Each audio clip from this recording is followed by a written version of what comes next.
story starts in Shanghai, a city that's always busy and full of life. The sun is out, the streets are crowded, and there's this constant buzz everywhere you go. Mom was looking after him, making sure he was comfortable. She mentioned how easy he had it, just eating and sleeping all day, while she handled everything else. She thinks to herself that if her son turns out healthy, everything she's done and all the effort she's put in will be totally worth it. The main guy wasn't just a regular baby. He'd actually been reborn in this new life. Every time he got fed, he picked up these energy points, almost like it was leveling up just by eating. He spots a glowing blue screen pop up in front of him, and his eyes go wide. As he checks it out, he realizes there's something special waiting for him, a cheat skill stacked on everything else he just got. Excitement starts to build up. It's like unlocking a secret level in a game he didn't even know he was playing. Right then, his parents start talking about his future, saying stuff like he might end up as a gene or even a cyborg one day. He just listens, not really sure how to react, but their words stick with him as he tries to picture what that might actually mean. By the time he was just 3 months old, the main character had already finished his first challenge. After kicking his legs 10,000 times, he managed to score his first reward. Still isn't sure what gene or cyborgs actually are, but his mind drifts to all the crazy stuff he's seen in comics and movies. Maybe they're kind of like superheroes with wild powers and upgrades. The thought sticks with him, making him curious about what kind of world he's stepped into. When the boy turned 4 months old, his house was pitch black. To keep his powers hidden from his parents, the guy waits until everyone's asleep before training at night. He's even picked up how to crawl quietly, making sure he doesn't get caught. By the time he hit 5 months, he was already up on his feet, stumbling around like he'd been at it for ages. Every time he managed something new, the system just handed him even more points, like it was leveling him up for every small win. After 6 months, he finally managed to sit up on his own. His parents watched as he started to crawl across the floor, just like any other baby would at that age. Sat in front of the TV, taking it all in. As the screen flickered with shows and news, he started to notice things weren't quite like what he remembered from his old life. The world around him looked familiar, but something felt off, like he'd landed in a place that was exactly his own. The earth was different now. It had changed in ways no one expected, and strange new creatures started showing up. People called them aberrant beasts. To take on these creatures, people split into two groups. Some focused on building better tech, while others turned to changing their own genes. The main guy, S's got this cheat system that gives him an edge, but the world he's in isn't exactly friendly. He knows he has to get stronger if he wants to make it out alive. Every day is about grinding, leveling up, and staying one step ahead of whatever danger comes his way. Right then, he glances at the door. Someone's there, dropping by to see his family. At the door, who lives next door, shows up. She's carrying something that looks like a gift. Right after that, she brings over her husband and daughter. Turns out they're the new neighbors moving in next door. He thinks about how this is the first real friend he's made since ending up in this new world. Deep down, he has a feeling that their lives are going to be connected from here on out. At just 7 months old, the kid was already on his feet and running around. People couldn't help but be impressed. On top of running, the guy can jump too. Every time he does something cool, the system keeps handing him more points. Because of his power, by the time he was 7 months old, he could already run around, jump, and even talk like a little kid. By the time he was 8 months old, the main guy could already manage sit-ups and push-ups right there in his crib. The kid usually kept his training hidden, making sure no one saw him. But one day, his mom walked in and saw everything. She stared, totally surprised, not sure if she was seeing things right. Her son was on the floor doing sit-ups, and she had no idea why. But he brushed it off right away, trying to make her believe she just imagined it because she'd been working too hard lately. A few days went by, and then his mom noticed something weird about her baby boy. She called her husband right away, freaking out because their 8-month-old already had visible abs. The protagonist's dad paused for a second, thinking back. He realized that, yeah, the guy might have a six-pack, but he also eats a lot, like way more than most people. The man suddenly got an idea. He started to wonder if maybe their son was some kind of rare genius, so he brought it up to his wife. His dad talks about his future, saying it'll be a good one. Hearing that, the guy just feels relieved, glad his secret's still safe. They're just hanging out watching TV when a news story pops up about a little kid who can already lift 20 kilograms at only 2 years old. When his mom hears that, she can't help but feel proud. She believes her son will stand strong against those kids from rich, well-known families someday. He always figured his mom knew him inside out, but he couldn't help but question if it was even possible for a 2-year-old like him to pick up something that weighed 20 kilograms. By the time he turned 2, the main guy was already strong enough to pick up a 20 box with one hand, like it was nothing. Just then, his mom called him over to hang out with his friend. He was so caught off guard, the box nearly slipped out of his hands and almost landed right on his head. He leaves the storage room, shoulders slumped and looking wiped out from skipping his training. He heads over to the door and pulls it open. When he opens the door, the guy pauses for a second, not really expecting what's in front of him. Chen stood there holding a pie. She was the same age as everyone else, but the way she talked still sounded like a little kid. Since they were at different stages mentally, they didn't really hang out or play together much. Most of the time, she just ended up sitting on his back while he worked out, basically acting like extra weight for his training. But then the little guy notices something. Using his friend as a weight for training isn't as simple as he thought. There's a small problem he didn't see coming. Sometimes while he's in the middle of his workout, she ends up peeing on his back. He's gotten way stronger lately, and now he can lift 40 kilograms with just one hand. At just 4 years old, he watched TV and saw a kid being called a prodigy for lifting 30. Watching that, he couldn't help but think he was already stronger than that guy. Even though he's pretty tough, His body stats are still stuck at rank 1. He can't help but wonder what's waiting for him at the next level. For the first time ever, the guy steps outside his house. Everything feels new as he looks around and takes in the world waiting for him. He heads straight to the library, mostly because his parents won't let him use any electronics at home. When he gets there, he takes off ahead of the group. His friend, who's a few steps behind, tries to get him to slow down, but he's too caught up in the moment to stop. His mom wonders why he always picks tough books, but he just keeps flipping the pages, totally into whatever story he's reading. As he flipped through the books, he found out there are 6 different levels in this world. They go from the regular, everyday stuff all the way up to the legendary, almost unreal creatures people only talk about in stories. He learns that every level comes with 9 different ranks. Realizing this, he starts to feel pretty small in a world that seems way more dangerous than he thought. While he's reading, the system suddenly gives him a new ability because he's just hit the milestone of reading 100 million characters. With a new mission from the system, the main character spends the next few days locked in on training and reading. He barely takes a break, just grinding through each day, determined to get stronger. His focus is all in, not letting anything distract him while he works to level up. When he turned 4, he headed off to kindergarten for the first time, tagging along with his friend. Soon after he hits level 2, he finds himself strong enough to lift 80 kilos, and his speed picks up a lot too. He knew that having these new abilities meant he couldn't just stand by anymore, especially when his friend was getting picked off. The main guy jumps right into the center of the room. He moves faster and hits harder than anyone around him, jumping into action without wasting a second. As he does, everyone nearby can sense the rush of power coming off him. He steps up and warns everyone that if anyone messes with his friend again, they'll wake up to a nasty surprise in their bed. The whole room goes quiet, and nobody wants to test if he's serious. After he stood up and made his threat, the bullies couldn't hold it together and started crying, totally freaked out. Meanwhile, his friend just stared at him, clearly impressed by what he did. After that, the system lets him know he's now the king of the kindergarten because he stands out so much. RMC didn't expect a new mission to pop up, but suddenly it did. As he checked it out, he realized something cool. He could actually handle several missions at once. That was definitely new for him. 6 months later, he finishes his reading mission. Now, he can learn stuff as fast as any regular person ever could. Time moved fast, and before anyone really noticed, the boy turned 7. It was finally time for him and his classmates to finish kindergarten and move on. Before elementary school even started, he used his break to keep working out and getting stronger. He trained so much that by the end, he could already lift 200 kilograms. His jump got way better, and this time he actually cleared the 2-meter mark. He started picking up speed, and eventually managed to finish the 100-meter dash in less than 8 seconds. Thanks to his super intelligence, he blew through all of elementary school, and now he was just hanging around, waiting to see what challenge would come next. At last, his days in elementary school kicked off. He walked in already sure that the school competitions wouldn't give him any trouble. He ended up winning the national academic competition, just like everyone thought he would. His family was really proud of it. Whenever he had some downtime at school, the main guy used it to help Shen with studying. She didn't start out as the in class, but once he started helping her out, she climbed up to 2nd place just after him. He wanted that title as soon as possible, so he jumped into every sports event and ended up smashing all the records. He thought school was finally going to be chill for once, but then a new kid transferred into his class out of nowhere. The teacher brings in a new student named, and right away, the main character notices something strange about her. There's just this weird vibe coming off her, not really something you'd expect from a regular person. The new guy with white hair heads down the classroom aisle. Everyone glances over, checking him out as he passes by. While his friend noticed the new girl's hair and made a comment about it, the main guy didn't really pay attention. His mind was somewhere else, caught up in his own thoughts. Right then, the girl with white hair drops into her seat. He noticed something off about her vibe. It just wasn't normal. That got him thinking maybe she was a gene. The idea stuck in his head, making him uneasy. Over the next few days, the new girl kept to herself. She didn't say a word to anyone and spent all her time at her desk, head down, catching up on sleep. At first, everyone noticed her and wondered about her, but after a while, nobody really paid attention anymore. About a month later, things changed. The girl suddenly looked uneasy, beads of sweat showing up on her forehead. Everyone near her noticed the stuff had a seriously bad smell. The other students noticed the smell and weren't happy about it. Complaints started popping up around the classroom. One kid steps up to her and suddenly splashes water all over her. He acts like he's helping her clean up, but it's clear he's just messing with her. The girl pressed her hands down on the wet desk, her fingers curling into tight fists. Anyone looking at her could tell she was mad. She tries her best to keep it together, but after getting embarrassed in front of everyone, the tears just start falling. She can't hide how upset she is, no matter how hard she tries. The girl sits at her desk and starts crying, her head down as tears roll onto her arms. Around her, the other students just stare, not moving or saying a word. They look unsure, maybe even awkward, but no one steps in to help. His friend looked over at, who was clearly having a rough time with the bullies. He wondered if there was a way they could step in and do something to help out. He agreed to help her out, figuring she wasn't dangerous or anything, just a girl getting picked on. He moves fast, reaching out and grabbing the bully by the collar. The bully freezes, caught off guard and not expecting anyone to stand up to him. With a scary grin on his face, the main guy made it clear that the troublemaker had to start cleaning up right next to his desk, and he wasn't joking around. The kid's eyes go wide, and he freezes for a second. He's scared and doesn't even think twice before deciding to clean up the mess he made. Everyone at school knew what the main character was like, so the bully just wiped down the desk quietly, not saying a word. After that, he points out the guys who were giving the new girl a hard time, and makes it clear they should go say sorry to her. Everyone else in the class freezes up, nerves kicking in. Nobody wants trouble, so they all get ready to apologize. One after another, the guys lower their heads and say sorry to the girl. They all make it clear they won't mess with her anymore. The white-haired girl nodded at the two guys, clearly grateful for what they'd done. She seemed relieved, like a weight had been lifted now that she wasn't alone in that tough situation. His friend just rushed it off like it was no big deal, but after that, she started making an effort to get to know her better. Whenever she grabbed something good to eat, she'd share it with her new friend, and always made sure to include the main guy too. The new girl looks unsure about joining in, and she doesn't take the snack right away. She hangs back for a moment, kind of sizing up the situation, like she's not quite ready to jump in yet. She wonders if the others are grossed out by how she smells. For as long as she could remember, the girl felt like she never really fit in. She was used to being on her own, always on the outside looking in. But now, with someone finally sticking by her, it almost didn't feel real, like something out of a dream. When his friend lets her know it's all real and not just a dream, she gets even more worked out, emotions hitting her all at once. His friend got it. She understood what it was like, and because of that, she couldn't bring herself to judge or look down on her. The new girl stood there a little unsure, but the hero's friend smiled and reached out to her. She wanted the new girl to feel welcome, like she was already part of the group. The hero watched, thinking how cool it was to have friends who made everyone feel included. Out of nowhere, the girl with the long hair walked right up and wrapped her arms around his friend. He can't help but tear up, smiling as she wipes her eyes. The happiness is obvious on her face. She's really grateful for her new friends, and it shows. She keeps crying, but then something clicks in her mind. There's something really important she needs to let them know. Even with the tears, she can't forget. The girl thought about how they had shared their snacks with her earlier. Wanting to do something nice back, she decided she should give them something too. She hands over a pair of beast fangs she got for her birthday, hoping the guys will think they're cool. The necklace with the fangs gets passed over, showing that these two have just become friends. The three of them hang out, enjoying their time and the start of something new. They're all smiles, joking around, and it just feels right, like they found people who get them. Deep down, each one hopes this friendship sticks, and that the good times last a long time. She always figured their friendship was unbreakable, like nothing could mess it up. But then, out of nowhere, something happened that she never saw coming. He checks out the news for himself, and spots the new girl actually filling out some transfer forms. The boy leans in and takes a quick look through the doorway of the principal's office. Inside, he spots the girl sitting with some guy who looks part machine, busy going through a stack of papers. Now he knows for sure isn't just some regular guy. There's definitely more going on with him than he first thought. After that day, the girls stopped showing up, and the guys at MNC just went back to their usual routines. She slowly faded out of their lives, turning into one of those memories from when they were kids. Something you think about once in a while, but mostly just leave in the past. But what really got his attention was everything that happened after she left. When he got home, the boy handed his mom a message. She looked relieved, like a weight had been lifted after a long day at work. Thanks to his skill, a message popped up for him. At the same time, he noticed a news report on TV talking about the prodigy from Kyoto. When he was only 10, the kid on TV went through some kind of gene experiment, and after that, he picked up this huge boulder with just one hand like it was nothing. Right then, his dad walked in and started grumbling about how this guy always seems to be popping up on TV. The boy listens as his parents have a serious conversation with the man. The guy starts explaining that the boy's family, known for their martial arts, actually has some pretty advanced tech hidden away. It's not something you'd expect from a family like theirs, and the boy can't help but feel surprised by what he's hearing. At just 8 years old, the main character already knows he can lift 300 kilograms on his own. No special tricks or powers needed. After seeing what he could actually do, he started to think maybe he was capable of more than he thought. That idea stuck with him, and he felt more sure about where he was headed. Then, his confidence disappears the moment he sees a breaking news alert about a beast attack happening in a country nearby. The news on TV reports that giant rats tore through the city, leaving everything red. Right in the middle of the Taos, one of the giant rats grabs a woman. Things are looking bad for her, and it seems like she's not going to make it. The creature slammed its huge jaws together, leaving the woman with no way out. The news switched over to a politician who looked desperate. He was asking for help and pointing the finger at some cult, saying they were the reason behind the beast attack. The guy feels pretty lucky to live somewhere safe, where he doesn't have to worry all the time. It's a good feeling, knowing he can just focus on growing up, hanging out, and figuring out life without looking over his shoulder. Out of nowhere, he catches a weird noise. His eyes snap open, surprised. Suddenly, a loud explosion echoes through the air, catching everyone off guard. Right away, the young hero tenses up, his senses sharp as he tries to figure out what's going on. The MC doesn't hesitate. He heads straight for the window, wanting to find out what just went down. When he arrives, he slowly pulls the curtain aside and checks out what's going on outside. He looks out the window and spots a bunch of cyborgs flying past. It's weird to see so many at once, and he can't help but wonder what's going on. The next morning rolls around, and everything seems normal again. He grabs his stuff and heads out for school, just like any other day. He shows up, and his friend's already there, clearly annoyed because he's late for class again. He glances over at her and spots something weird glowing. He walks over and notices the beast fan gave her his glowing really bright. He finally gets it. The weird vibe around the girl was all because of that monster tooth she had. The light disappears pretty quickly, but he can't stop replaying everything that happened last night in his head. The guys are just making their way down the street when a tall woman suddenly steps out in front of them. She looks kind of mysterious, and it catches them off guard. The red-haired woman smiled, looking at the kids with a warm expression. She seemed to think they were really cute, almost like she couldn't help but be charmed by them. The woman looked at the two of them and tried to figure out if they were related or maybe dating. His friend just smiles and explains that they've known each other since they were kids. The woman looks at them, grinning in a way that almost feels sly. She watches the two friends joking around and hanging out together, and anyone could tell she wishes she had something like that too. She notices they're walking by themselves and starts looking around, wondering where their parents might be. Right when the girl was about to say something, the main guy reached out and grabbed her hand, stopping her before she could get any words out. He grabs her hand and hurries down the street, making it clear they're running behind and need to get to school fast. When they got to the schoolyard, the guy nudged his friend, quietly letting him know to stay away from people he didn't know. The school day finally ends, and the two boys grab their stuff and walk home side by side. His friend walks through the alley, glancing around and feeling uneasy. There's barely a sound, and the place just gives him the creeps. He points out that the place is empty because it's set to be torn down soon, so nobody really hangs out there anymore. Out of nowhere, they hear a voice they recognize. It's that same woman they saw before showing up again. The red-haired woman stood there, waiting. As soon as she spotted them, it was clear she knew exactly who they were. He couldn't believe it. He thought he'd lost her by slipping down a side street, but somehow she was still right behind him. It didn't make sense, and he started to wonder if she knew the area even better than he did.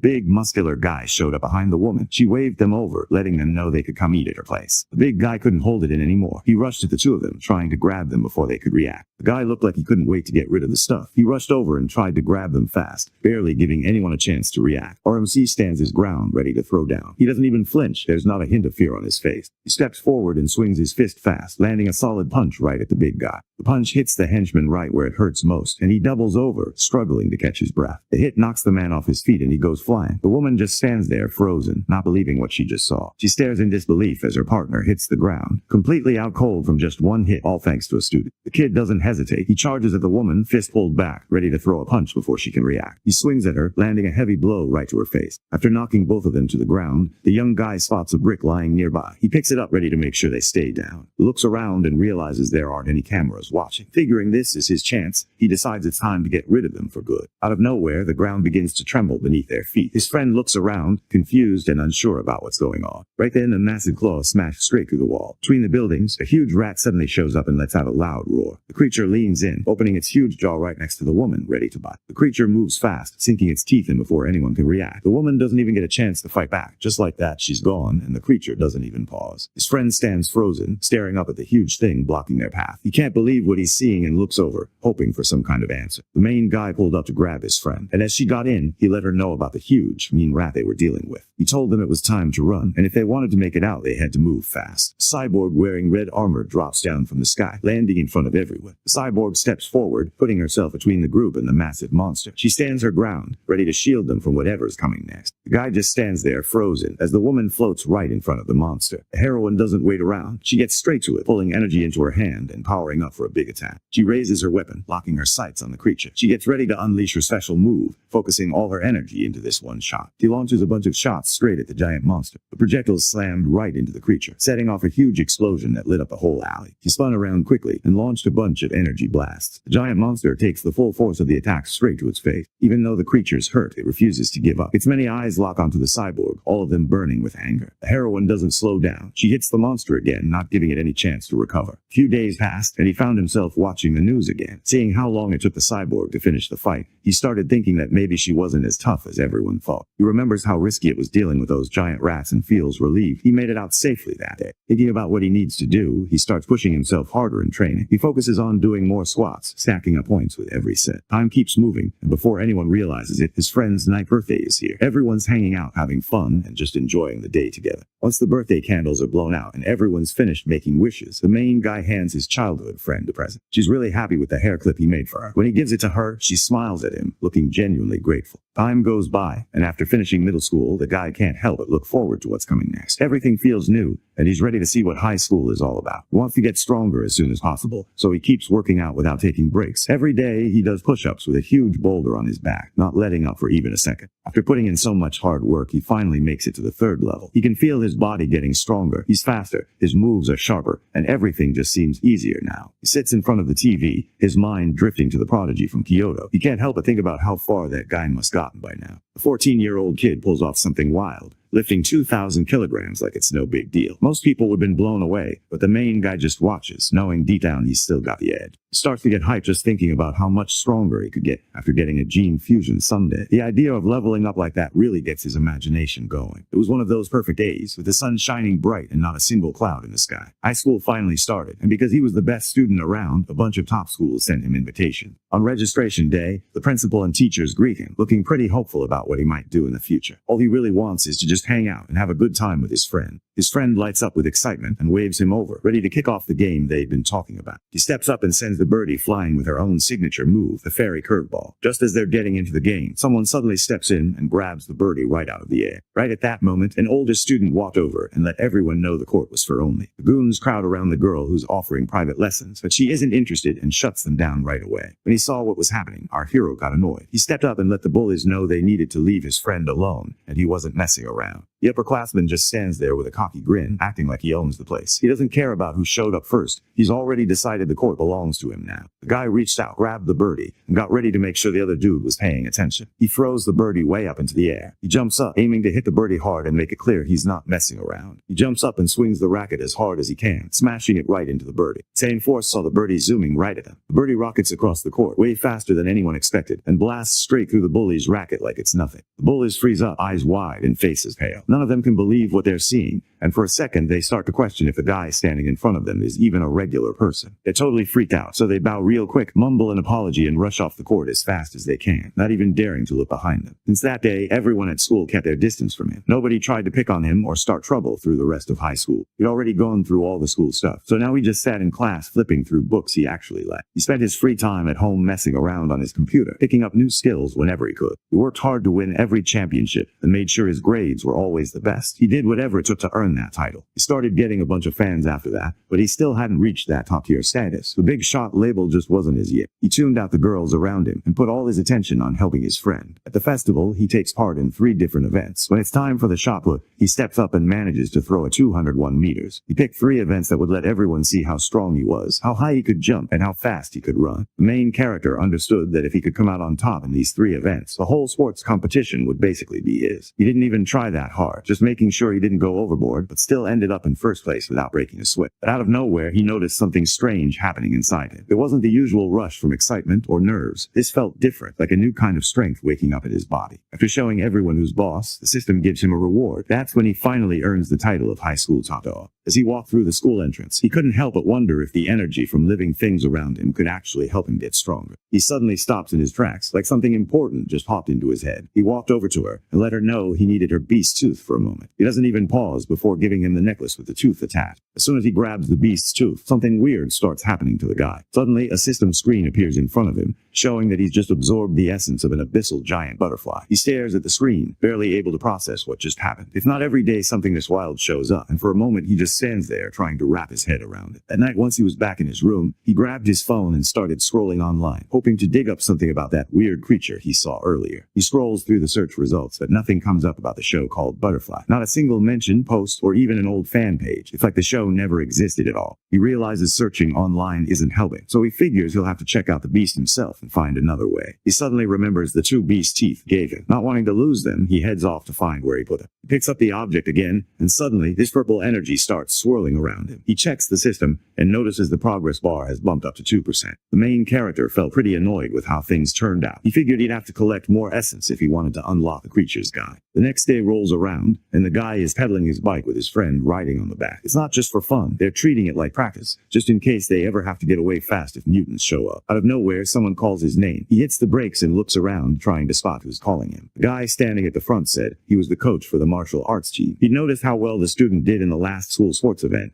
and seemed pretty impressed. The coach looks over at him and decides to give him a shot on the martial arts team. The man keeps pushing, trying to show off how good he is at sports. He really wants to be picked and practically pleads to get a spot on the team. The man walks away, and the guy just stands there, realizing he never even got to say no. As the sun started to set, the city looked awesome. The sky had this orange glow, and the buildings were catching the last bit of sunlight. Everything seemed calm, like the whole place was just taking a breath before the night kicked in. The main guy just crushed a bug in his hand. He notices that the predator's skill didn't kick in when he got rid of the bug. He starts thinking about his question, and figures he needs to check things out somewhere different, so he heads outside to put his idea to the test. He grabs his bike, wanting to get there as quickly as possible. He wants to see if he's right, so he heads out to the supermarket with his friend, the one that sells beast meat. Not long after, they pull up to a big supermarket right in the middle of the city. He steps inside and quickly figures out there's no way to try out his idea. All the beast meat is already packed up, so there's nothing he can really do. Out of nowhere, he hears someone calling out about fresh beast meat for sale. The guy notices a butcher right in front of him, slicing up some fresh meat. He tells his friend to hang back for a second, and jogs over to get a better look at the meetup happening nearby. The girl looks pretty lost, not really sure what's going on. The guy doesn't bother to clear things up for her at all. Instead, he just moves in fast, reaching out to check out the meat himself. He hesitated for a second, staring down at the meat. The answers he'd been looking for were right there, and he couldn't ignore it any longer. Slowly, he reached out, needing to know for sure if his hunch was actually right. As soon as he touches it, purple energy shows up. The young guy realizes right away that this beast meat actually holds some serious life force. The guy couldn't hide how pumped he was, grinning as he pumped his fist in the air. His friend looked over, kind of confused, trying to figure out why someone would get this hype just from touching a piece of meat. The girl wanted to know what it was like, and wondered if it felt any different from a regular. He says it's just fresher, and even lets her know she can check it out if she wants, but she's not interested and turns him down. He figured since they were already at the store, they could just grab some and see how it tastes later at home. He spots the look on his friend's face and gets it. Beast meat costs way more than most people expect. The prices are no joke. The phantom squid was the cheapest option, but it still cost nearly $1,000 each. He looked at the price, thought about it for a second, and went with that one. His friends start to look uneasy about how much it costs, and thinks he should probably check with his aunt before spending the money. The main guy stays chill and just pats her on the head, letting her know everything's fine. He makes up a story, telling them his mom wanted him to pick up a bunch to take back home. He remembers his mom mentioning how it'd be a good idea to bring it over to his friend's house and turn it into a big meal for everyone. He figures if he tries to take the essence out right there, he could mess up the meat, so he just goes straight to the checkout. He pays for his stuff, the cashier nods, and as he walks out, he can't help but think about how much cash he just dropped on there. It was late at night, and things were starting to get a bit sketchy, so they decided to head straight home where it was safe. It's nighttime, and after a crazy day, the guy is riding his bike, giving his friend a lift home. He realizes that taking a bite of the meat barely made a difference. It's like he's only unlocked a tiny bit of the squid illustration, not even close to seeing the whole thing. Things got even more annoying when he realized this was the cheapest beast meat he could find at the market. He realizes he needs to come up with his own way to earn some cash, since asking his parents isn't an option. Right then, he suddenly remembers why he even bought the meat in the first place. It was just to see if it would go bad. He looks over at his bike's basket and realizes it's been a while. The meat inside is starting to glow. He's pretty pumped since the meat looks top-notch, and the system says he's made 3% progress. His friend suddenly freaks out, pointing straight ahead. There's someone standing right in their way. The main guy spots trouble ahead and instantly hits the brakes as hard as he can, trying his best to stop before anything bad happens. He nearly crashes into a couple on the sidewalk, barely managing to swerve out of the way. He quickly mutters an apology, trying to steady his bike and keep moving before things get more awkward. Our MC couldn't stop thinking about how he got too caught up in absorbing energy. He kept replaying it in his mind, annoyed with himself. Up ahead, his friend suddenly pointed at something, snapping him out of his thoughts. Up ahead, they spot a big guy gripping a woman tight, holding a knife right up to her neck. The cops had already shown up. They stood a safe distance away, keeping their eyes on the guy holding the weapon, trying to get him to chill out and put it down. The officer could tell right away that the guy wasn't messing around. He looked like he knew exactly what he was doing, and it was clear that taking a shot without thinking could end up hurting the hostage. The captain quickly rejects the plan to use sleek gas. He figures it might just make the criminal angry before it even works. He bends down and grabs a small pebble off the ground, rolling it in his hand as he gets ready to do something. He snaps his finger and sends the pebble flying, hitting the bad guy dead on, fast and right where he aimed. The pebble smacked right into the guy's hand. He instantly lost his grip on both the knife and the person he was holding, and everything just dropped. The police captain sees his chance and signals his team to jump into action. The officers spot their chance and move fast. They jump in, grabbing the kidnapper and getting him on the ground. In just a few seconds, they've got him cuffed, making sure he can't get away. The guy tries to leave like nothing happened, but his friend stops him and wants to know if he was the one who tossed the pebble. Out of nowhere, the captain called everyone to a halt. He looked straight at the group and wanted to know if the kid was the one who had tossed the pebble. The main guy starts to get nervous. He tries to play it cool, forcing a smile and pretending nothing's wrong, even though it's pretty obvious he's not telling the whole truth. The officer stands there, watching as they walk away. He can't help but think it's weird. Most people like to get credit when they do something good, but this guy just left without saying much, and the officer's left wondering why anyone would pass up a chance to be noticed for doing the right thing. The captain let everyone know there was a reward waiting for whoever helped out. When the guy hears someone mention a crew, his eyes light up, already thinking about all the cash he could make. He slams on the brakes so hard the bike almost hits, then spins around and heads straight back to the officer. He owns up to it, letting everyone know he took the money because right now he really needs it. After everything that happened, they made their way to the police station. This was the moment he was finally picking up his first paycheck, money he actually earned himself. Out of nowhere, the criminal begins to change right in front of everyone. His body twists and shifts, turning less human and more like something out of a nightmare. The guys watching can hardly believe what they're seeing as he becomes this full-on monster. The criminal suddenly changes shape, growing into a massive rat right in front of everyone. One of the officers points at him, saying he's not normal and that something weird is happening to his body. The creature goes straight for the attack, not even hesitating. With one powerful swipe, it knocks the female officer off her feet, sending her flying backward. The captain looked at the creature and gave his team the signal to start shooting. Everyone knew they had to watch out, making sure none of their shots hit people nearby. The team moved into position, keeping their focus on the target while checking for civilians in the area. The officers fire their guns at the monster, but nothing happens. The bullets just bounce off, so they quickly radio for backup. At the same time, the main character's friend doesn't seem to be dealing with everything going on. She looks pretty stressed out, almost like the chaos is getting to her more than anyone else. Our hero quickly pulls both of them along and takes off running. He's not wasting any time. Right now, getting out of there safely is all he cares about. He spots the monster and actually feels relieved. He starts thinking about how much power from the Rat King he could actually take in. Curiosity gets the better of him,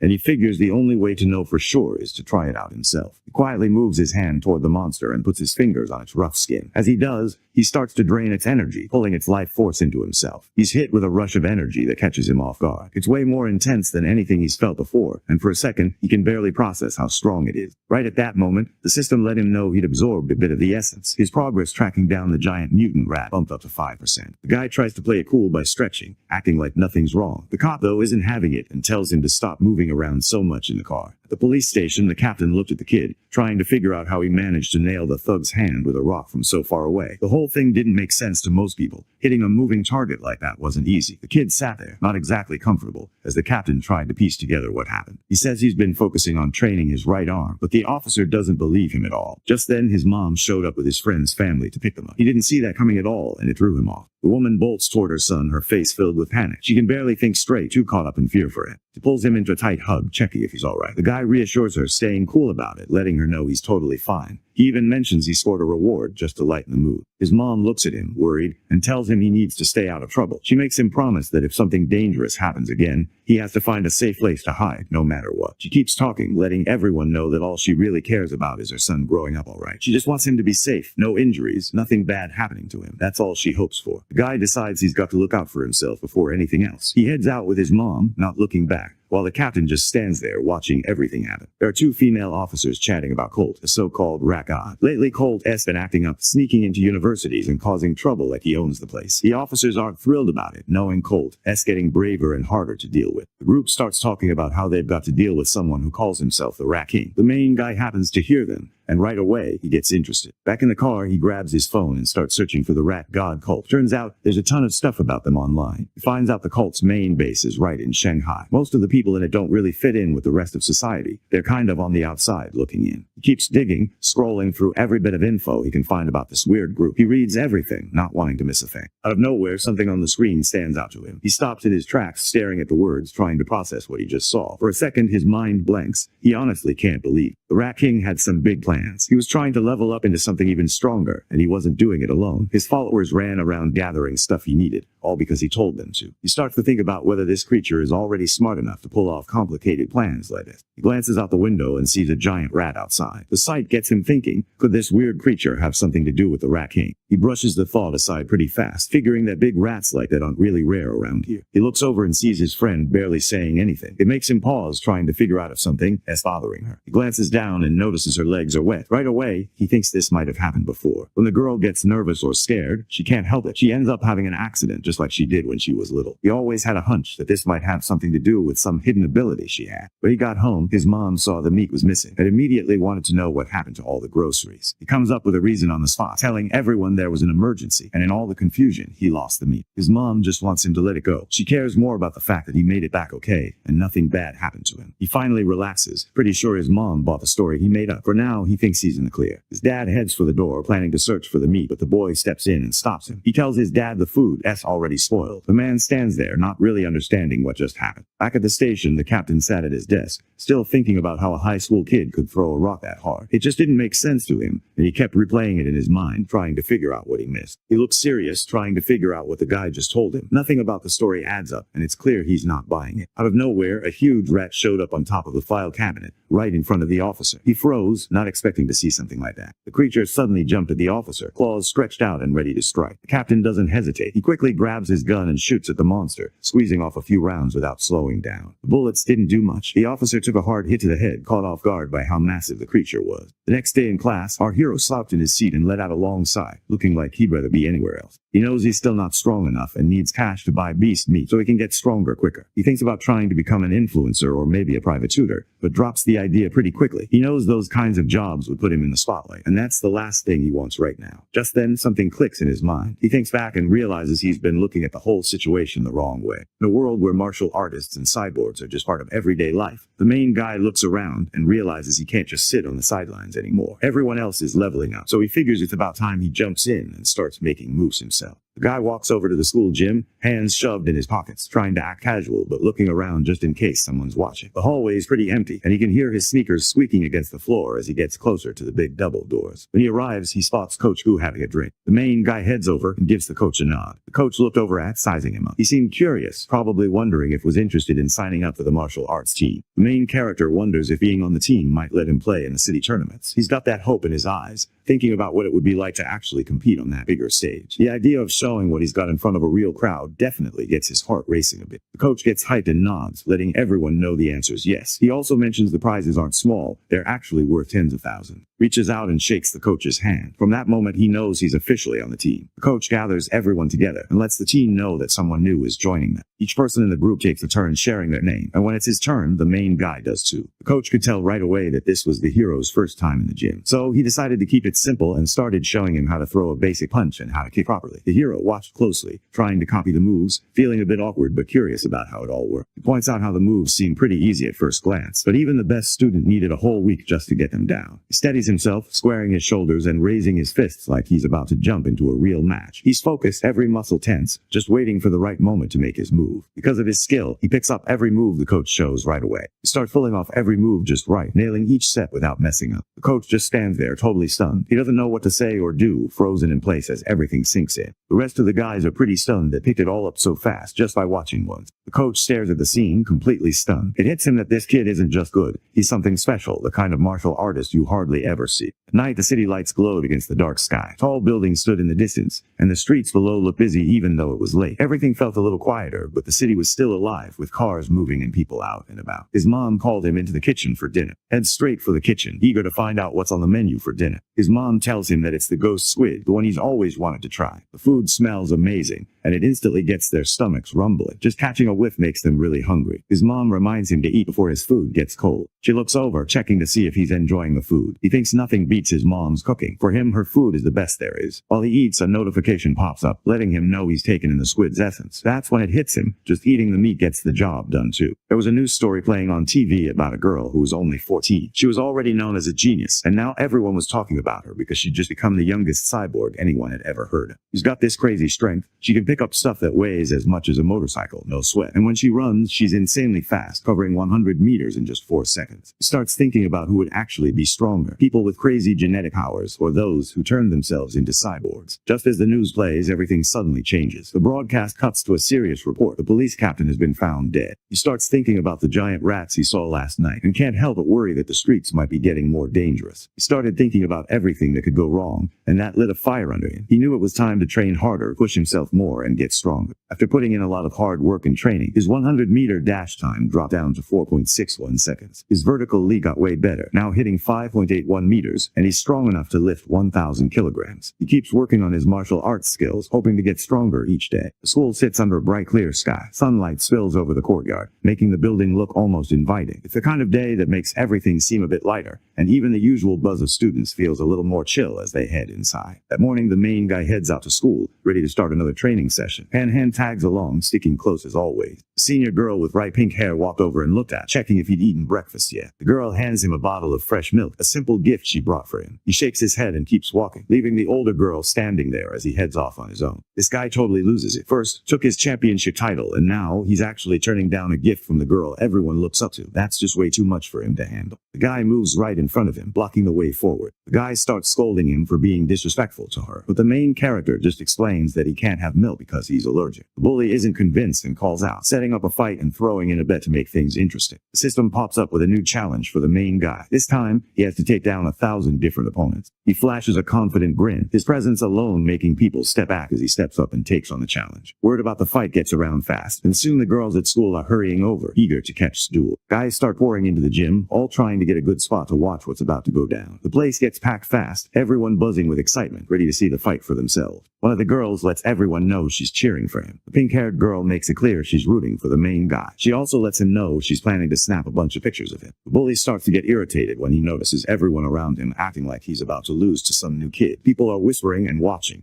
and it's obvious they expect a newbie to win. The bully hates the attention and feels his pride getting poked. He tells himself there's no other option. He has to take down C now before the guy gets even tougher. He stands in front of his opponent, hoping this fight doesn't drag on. In the back of his mind, he's already thinking about dinner at home and wants to wrap things up fast. Will nods with a sly grin, ready to make it happen. Coach Go steps in, making sure everyone remembers that being friends matters more than anything else. Once he's said his piece, he gives the signal and the match kicks off. Right when things are about to kick off, the bully suddenly pauses and tells everyone to hold up. The guy decided to keep things fair, so he let our main character go first, giving him the first 3 moves. After all, he'd been training for 2 years already. Didn't even pause to think about the disadvantage. He just charged straight ahead. He steps forward and swings his right fist straight at the guy. He took the hit right to his face and got knocked off his feet, sent flying backward. The guy drops to the floor, totally out cold. Coach just sat there on the floor, trying to process what happened. He couldn't wrap his head around the fact that the fight was over after just 1 punch. The rest of the team just stands there, caught off guard. No one really knows what to do next, and a heavy silence hangs in the air. Everyone's faces show how much the situation has thrown them off. Throws his hands up, pumped about the big win. He grins, soaking in the moment and feeling proud of how things turned out. The older girls in the crowd started clapping and hyping up, clearly impressed by what he just did. They couldn't help but show him some love for pulling it off. The system lets him know he's beaten a rival and caught the attention of some girls. Still, he's got a long way to go. There are 999 more challenges waiting for him. The guy notices the perfect moment and decides to call over the older students for a quick game. The seniors aren't having it. That invitation has them looking for any way out, tossing around lame excuses and hoping someone else will step up first. None of them want to go through with it, and you can see them trying to dodge it however they can. They start coming up with reasons to get out of the fight, saying they need to study, head home for dinner, or that they're not feeling well. The guy who got knocked out slowly gets back on his feet, looking pretty annoyed. He points at the hero like he's trying to call him out for playing dirty,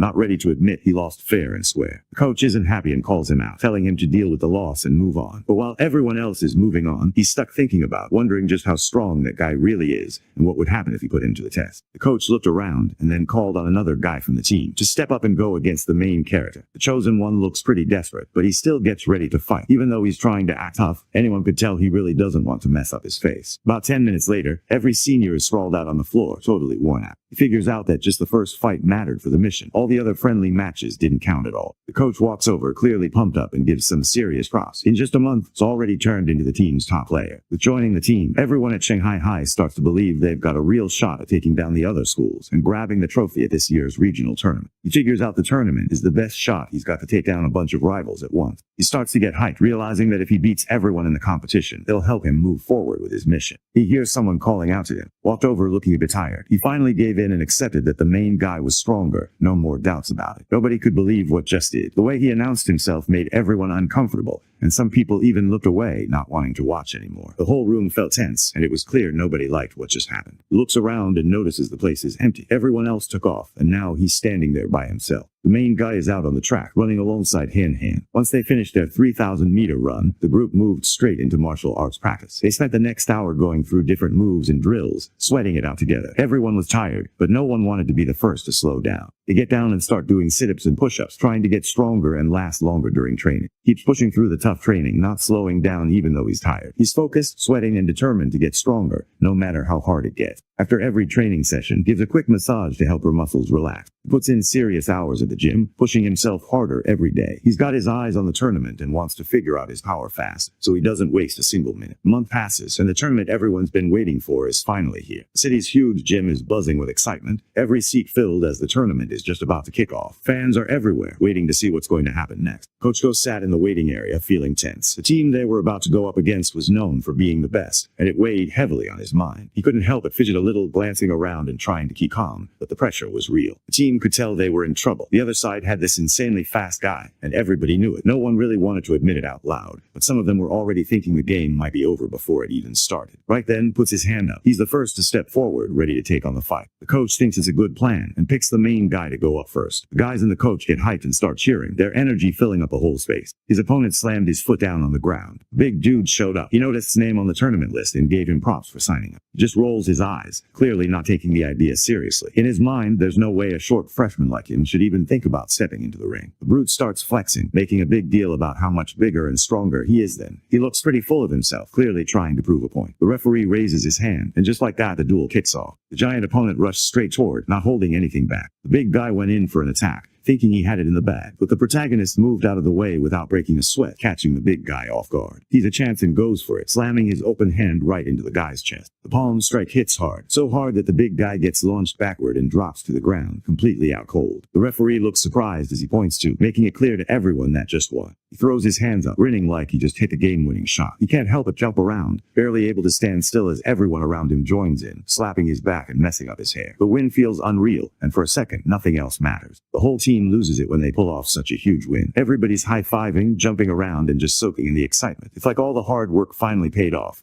and you can see how pumped they are, grinning and hyped up together. At the same time, the other team's coach wasn't happy with the big guy. He called him out for being stiff and not moving his feet the way he was supposed to. The coach looked frustrated, probably thinking the guy could do way better if he loosened up and paid more attention to his footwork. He sees a system notification pop up, letting him know he just beat another rival and moved up in the tournament rankings. The other coach looked around and pointed at a guy named. He wanted to take out the main character fast, no messing around. Walks into the arena, getting into position and ready to fight. The referee raised his hand and signaled for the match to begin again. Charges at throwing out a bunch of quick hits one after another. The hero moves fast, slipping past every punch that comes his way. He doesn't just avoid getting hit, he's quick enough to land another palm strike right into his side. Palm strike steps up and knocks another guy right out of the arena, sending him spinning through the air. He crashes to the ground, already out cold. The paramedics hurry over and carefully help him up, noticing right away that he might have banged his head pretty badly. Without wasting any time, they get him onto a stretcher and start moving quickly toward the ambulance, knowing he needs to get checked out at the hospital. Nobody in the crowd really gets what's going on, and everyone starts talking quietly, wondering how managed to pull that off. The other team's coach starts to notice what's really going on. It's not just luck, actually knows what he's doing. The coach can tell that's got real talent, and it's clear he's not just some random player who got lucky this time. The other coach looks over the players and chooses, making it clear that defense is his top priority. Losing just isn't an option for him right now. Stays calm and shrugs off any doubts. He looks sure of himself, like he's got everything under control and already sees himself coming out on top. He figures isn't actually that strong and just relies on sneaky moves to win. Since he's got more experience and speed on his side, he's pretty sure he'll end up winning this time. Everyone in the crowd starts buzzing when they hear about his insane speed. They can't help but think that the main guy might be in real danger this time. The ref signals that it's time to start the duel. Moves fast, closing the gap between him and the main guy. He throws a quick punch, not holding back at all. He goes in with a rapid-fire punching move. He calls the rock-breaking water flow fist. The coach looks really angry. He glares at the field, clearly annoyed that someone ignored his instructions. Instead of defending like he said, the player charged forward, and the coach can't believe it. You can almost feel how frustrated he is, watching his game plan fall apart right in front of him. The hero watched the fist move closely, thinking it looked pretty cool. He figured it was worth picking up, so he made up his mind to learn it. Meanwhile, just shrugged, acting like defense wasn't really important if you were a genius. Frustration starts to build with every missed punch. No matter how hard he tries, he just can't land a hit on. It's obvious he's He's starting to get desperate. His movement's getting a little wild as he pushes himself harder, but nothing seems to work. He starts shouting, confused about how keeps dodging every move. Meanwhile, just looks back at him, kind of messing with him, like he's waiting to see if the guy has anything else to try. Felt irritated by the teasing, so he went all in. He tightened his stance and threw his punch technique again, putting all his energy behind it. Already lost interest, he decides it's time to finish things and nails with a kick that hits right on target. Everyone in the crowd just stands there, staring with wide eyes. No one can believe what they're seeing. The guys on the team cheered as they pulled off their third win in a row. Everyone was pumped, sharing high fives and grins, happy to see their hard work paying off. The next group they faced turned out to be even less challenging than the previous team. The main guy took down all 5 players from the Shanghai team by himself. Over the next couple of days, he went out and handled 2 more schools on his own, stepped up for his team and pulled off the win. After all their effort, they finally took first place in the 8th school tournament. Everyone was pumped, and the team couldn't help but feel proud. The system lets him know he's already taken out 16 rivals so far. Even with that, he realizes there's still a long way to go before he can finish the mission. Coach caught everyone off guard when he passed the biggest chunk of the prize money to him. $20,000 just like that. Can barely believe it. After winning this and adding in what he got from other contests, he's finally managed to save up 30,000 yuan. The money disappeared fast because he used it all to buy special food for his training. At dinner, he loads up his plate with a ton of squid meat. As he digs in, his codex progress bumps up to 33%. By his second year, he's already lifting over 1,000 kilos, jumping 5 meters without breaking a sweat, and sprinting 100 meters in just 4 seconds. Time went by, and before they knew it, both the main guy and finished middle school and moved on. Felt down when she saw her martial arts scores. They just weren't enough to get her into the elite class, and it hit her hard. She couldn't figure out how this happened, especially after all the effort she put into training. Meanwhile, didn't say anything, just kept quiet. The girl gets more upset when she finds out the principal is coming to her house. She starts thinking the principal just wants to convince her to leave the school, and that idea makes her feel even worse. He reassures her, letting her know he'll only stick around at school if she's in his class too. Remembers how the principal showed up at her place and stayed for hours, talking things through with her family. The woman stands up, letting everyone know the conversation's over. They've covered everything that needed to be said. She lets know he can ask for whatever he wants, but only if he's cool with joining their school. He thanked her, then asked if his friend could stay in his class. That was the only thing he wanted right now. The principal looks right at Han, checking if her real name is Shen. Han starts to get nervous under his stare, fidgeting a little as she wonders if she's in trouble. The principal nodded and decided they should both start at Shanghai High when school begins. The 2 friends can hardly believe their luck. Grins spread across their faces as they look at each other, excitement bubbling up inside. They nod at the principal, grateful for the good news, and try not to look too goofy as they head out together. Once again, the main guy scored another win for his school in the martial arts championship. He walked off the mat, still catching his breath, while his teammates clapped him on the back. The crowd cheered, and he could feel everyone's eyes on him. Even though he'd done this before, it still felt pretty awesome. He takes the prize money and finally does what he'd been hoping to do all along. He heads into the forest, checking his squid codex, which is already at 80%. With the cash he saved up, he bought extra meat, hoping it'll be enough to finish maxing it out. He gets a notification from the system saying he's just taken in a ton of squid essence. Right after that, a blue glow starts spreading from his body. At that moment, the Phantom Shadow Squid Codex finally hit 100%. He managed to unlock the codex and gain the Liquid Affinity blessing. He looks let down since he thought it would be way cooler than this. He tries out his new power in a pond nearby. While he's underwater, he notices his skin stays smooth, not wrinkling like it usually does. Swimming feels a lot easier too, like he's gliding through the water. Other than that, nothing else really happens. He thinks about how the squid's supposed to be weak anyway, so maybe he shouldn't have expected anything special. Still, he can't help but wish its stats turned out better. He could also just wait until he's tough enough to go after those wild mutant creatures, take them down, and get stronger by eating them. He tightens his fist, his mind set on getting stronger than ever. With less than a week left before school was back in session, and his families planned a beach trip together. As soon as stepped into the water, he noticed how cold it was and started grumbling about it. Tries to calm her down, letting her know that things are always weird at the beginning, but she'll get the hang of it. After that, he dives in and starts swimming around, showing off what he can do with his new skill. The girl lets him know she doesn't want him swimming by himself. She admits she doesn't really know how to swim and wants him to show her. He suddenly remembers his friend still doesn't know how to swim. He starts showing how to do it, but in his head, he doubts she'll pick it up fast since she's just okay at sports. He watched as the girl picked up swimming way faster than he expected. She barely hesitated before figuring out how to stay afloat, and in no time, she was moving through the water like she'd done it before. Doesn't hesitate, he just launches himself straight into the water. She can't believe it. Suddenly, she's able to dive right in and see everything underwater with her eyes wide open. No stinging or anything. Out of nowhere, she sits up fast and catches the main guy off guard. She thinks it's pretty cool how she can open her eyes underwater without any problems. For her, it actually feels really good. Thinks it's weird how fast she picked up swimming. He stands there, lost in thought, still trying to figure out how she managed it. Out of nowhere, he notices something he hadn't caught before, and it throws him off. The thought pops into his head, and just for a second, it feels like everything's up in the air. He stays by the edge of the pool, keeping his eyes on her as she swims back and forth. Starts thinking about and remembers how she used to wet the bed when they were kids. He can't help but wonder if it's because she's always kind of had this connection to water, like it's just a part of who she is. The main character starts getting pumped, thinking she might have some kind of rare power, like the heroes in those stories she loves. Just the idea of it makes her heart race, and she can't help but imagine what it'd be like if that was really true for her. Keeps diving, showing off skills that didn't expect. Each move makes even more surprised, realizing he's got way more talent than he thought. They keep holding their breath, going past 10 minutes, which is pretty wild. Even most trained people can't pull that off. He swims along calmly, not a care in the world. Out of nowhere, heard a weird noise rippling through the water. It caught his attention right away, and he couldn't help but wonder what it was. Hears the sound as well, so he heads up to the surface, swimming quickly. They come up to the surface and grab a quick breath. Back on the beach, she looks around, trying to figure out what just went down. She tells him she started hearing weird noises, and it freaked her out. She heard a woman's voice underwater, talking in some language she didn't get. The voice faded away as soon as she came up for air. Could see she was freaking out, so he brought her back to the hotel. He grabbed his phone, trying to look up anything that matched what she'd said, but nothing useful came up. He couldn't fall asleep, so he got up and started training. He pushed himself to do 1,000 sit-ups just to tire himself out. The system let him know his body had leveled up again. He'd hit the 5th common stage. Now he was actually strong enough to go up against a grown mutant rat. After leveling up, he heads to the beach to see what he can do now. He sprints down the sand, hitting 100 meters in just 3.64 seconds, way faster than before. Now his vertical jump almost hits 7 meters. Now the main guy has gotten strong enough to pick up a car that weighs about 1,600 kilos, just using one hand. With things finally moving forward, he starts his high school life with Han right by his side. Some of the girls in class noticed right away. They thought he looked good and seemed pretty happy that they'd get to spend the year in the same room as him. He didn't expect much from this class assignment, but suddenly it kicked off a new mission for him. Now he had to finish 1,000 different tasks if he wanted to unlock a new skill. School was pretty chill that day, so he figured it was a good time to swing by the supermarket. With the Squid Codex finally unlocked, it was time to pick the next target for DVAR. He checks out the meat options and can't help but double-take. There's way more variety than he expected, and it catches him off guard. He comes across a package packed with meat from a wild giant eagle. The hero grins, feeling pretty good about himself. He looks at what's in front of him and makes up his mind. This is what he's going with next. This wild giant eagle stands out as a mutant beast, bigger and tougher than the last one faced. This creature can see things way better than any regular person. Its eyesight is about 30 times stronger than what humans have. This creature knows how to hunt like a pro. Even those speedy mutant rabbits don't stand a chance. If it goes after them, it catches them every time. Thanks to its sharp eyesight, it really boosts fighting skills, so unlocking its codex is definitely worth it. The system let everyone know that the main character had absorbed a tiny bit of the giant eagle's power, and now his codex showed just 1% progress. Figures out that unlocking each 1% of the codex is going to cost him 200,000 yuan. That means if he wants the whole thing, it's going to take a crazy amount of cash. He starts thinking about how high school is going to be even tougher, and that if he wants to win prize money in tournaments, he's really going to have to step up his game. Summer break came to an end, and started his first day at his new high school, Shanghai. On the first day, the teachers walked in and told everyone who they were. They talked about what they'd be teaching, giving the guys in class a quick idea of what to expect this year. Stepped forward and let everyone know a bit about herself. She mentioned she liked to spend time on chess, and enjoyed both calligraphy and painting. Not long after, another girl showed up. Her name was. She let everyone know she was into anime and liked to dress up as her favorite characters. Peng Ho was the kind of guy who preferred chilling at home. He was into video games, spending most of his free time in front of his screen. That was just how he liked it. Simple and low-key, with no need for big adventures outside. Now it was Han-Han's turn to go up front and say something about herself. As she stood there, she could feel everyone's eyes on her. The crowd made her tense up, her hands fidgeting a bit. It was pretty clear she was getting nervous with that many people staring, and she struggled to keep calm. Jen steps up, clearly nervous, barely making eye contact. She tells everyone her name and mentions that she enjoys drawing. When it was turn, he kept it super short. Out of everyone, his intro was the quickest, and he just said the basics without going into any details. Once everyone finished saying their names, the bell went off. As the classroom started to clear out, a girl walked up to, looking like she wanted to talk. One of the guys in class wanted to know Han-Han's entrance exam score. As soon as he asked, Han-Han's friend started to tense up, clearly uneasy about how Han-Han would react or what the answer might be. Annan told that she scored 709 points, then turned the conversation to him, wanting to know how he did on the test. Didn't expect it at all. Han-Han's score turned out to be over 10 points higher than hers. That caught her off guard. She brought up the physical test next, kind of embarrassed about her score. She only managed to get 95 points, and it was clear she wasn't too happy about it. It's a little uneasy as she admits her score was 79. She's still 21 points away from getting a perfect score, and it's clear she's not totally happy about it. The classmate wouldn't let it go, pressing her to say if she scored a 94 or a 93. The friend said it wasn't that much, but the other other girl wouldn't let it go. She kept pushing her point, not backing down at all. She kept trying to figure out if it was 92 or 91, and Han started to squirm, looking more and more uneasy. Out of nowhere, puts his hand down on his desk. She jumped a little, caught off guard. He saw his chance and decided to ask for her number. She turned a little red, obviously surprised, but didn't seem to mind, and felt a wave of relief when stepped in and helped her out right before things could get awkward. Not long after, another classmate named Hiyu joined their group. Once he added his new friends, he set up a group chat with all 4 of them and named it the Dawn Squad. After that, the system lets everyone know he's put together a team and knocked out another group task. He grew up in the city next door. His family's been teaching martial arts for a long time, so long that everyone in town knows their name. Comes from a wealthy family that runs a bunch of clothing stores spread across the district. She's known for having money, and her family's shops seem to be everywhere you look. The 4 guys started hanging out all the time, sticking together in class and barely ever apart. At one point, he decided to ask his friends who they thought was the strongest in their class. Doesn't waste any time and points out, letting everyone know he scored the highest in the whole district on the entrance exam. The friend couldn't believe what he just heard about the guy's feat. He stared for a second, trying to process it, and thought his buddy was completely out of his mind. Points out that being at the top of the class doesn't really mean much, since there are 2 students who are basically monsters compared to everyone else. He tells everyone about this guy, who can run 100 meters in just under 8 seconds. There's also this huge guy, Gang, who can just pick up 300 kilograms with one hand like it's nothing. Everyone can't help but notice how strong they are, but the main guy just feels a weight off his shoulders. Those numbers, he remembers having those way back in middle school. The bell rang again, signaling the start of class. Everyone sat up a little as textbooks got passed around the room. Already went through all the study material by himself, so now he spends his free time training somewhere quiet. Realizes he's gotta keep grinding if he wants any shot at taking on the mutant Rat King directly. That afternoon, the first class was all about surviving in the wild. The teacher looked around and wanted to know if anyone actually knew how to start a fire just by rubbing things together. Thought most people wouldn't bother picking up a skill like that when they had free time. He figured it just didn't seem useful enough to spend time on. Nobody expected it when, and Gang suddenly started trying to make a fire by rubbing sticks together. People nearby stopped what they were doing and watched, curious to see if the 2 guys could actually pull it off. The teacher looks surprised and actually pretty impressed. He wonders how they even figured that out. Gang talks about how he spent his summer taking extra classes, while remembers picking up the same stuff from online lessons back when he was in middle school. After the 2 finish showing what they can do, gathers the rest of the group and starts showing them how to get a fire going. Everyone watches closely, trying to pick up the steps as he explains and demonstrates, hoping they can pull it off themselves next time. During martial arts class, the teacher starts showing everyone a new way to breathe, something special for their training. The 2 guys from had it all figured out before anyone else. Once class started, it was like the whole thing was set up just for them. They took over, making the lesson feel more like their own highlight reel than anything else. A month goes by before anyone really notices, and soon the teacher lets the class know it's time to see how much everyone's improved. He tells everyone there's prize money for the guys who land in the top 3 on the exam, but he finds out that first place comes with a prize of 888 yuan. He can't help but get pumped. Thoughts of what he could do with that cash run through his mind, and suddenly the competition feels a lot more interesting. With a reward up for grabs, everyone starts buzzing about the exam. The thought of winning has them fired up, ready to give it their all. The teacher in charge of genetic fusion also gives out another test. The rewards for this one are the same as before. Finishes the exam completely worn out. He sits back in his chair, letting out a deep breath, relieved that it's finally done. Students look around at their test papers, eyebrows raised and lips pressed together. Some of them glance at each other, clearly thrown off by the questions. These aren't the usual easy ones. They're way more detailed and tough than anyone expected. A couple of the guys lean back in their chairs, letting out quiet sighs, while others just stare down at the paper, trying to figure out where to even start. The whole room feels restless, like everyone's silently hoping the next question will be easy. While the others kept rumbling, the dude jumped right back into showing off, not even bothered by what anyone else thought. He watches them showing off and gets irritated, his fists clenching as he fights the urge to swing at them. The teacher let everyone know that the results for the mechanical augmentation test were finally posted. Finds out she passed and can't help but feel excited. She celebrates the good news with both of them caught up in the moment. The teacher kept calling out the scores,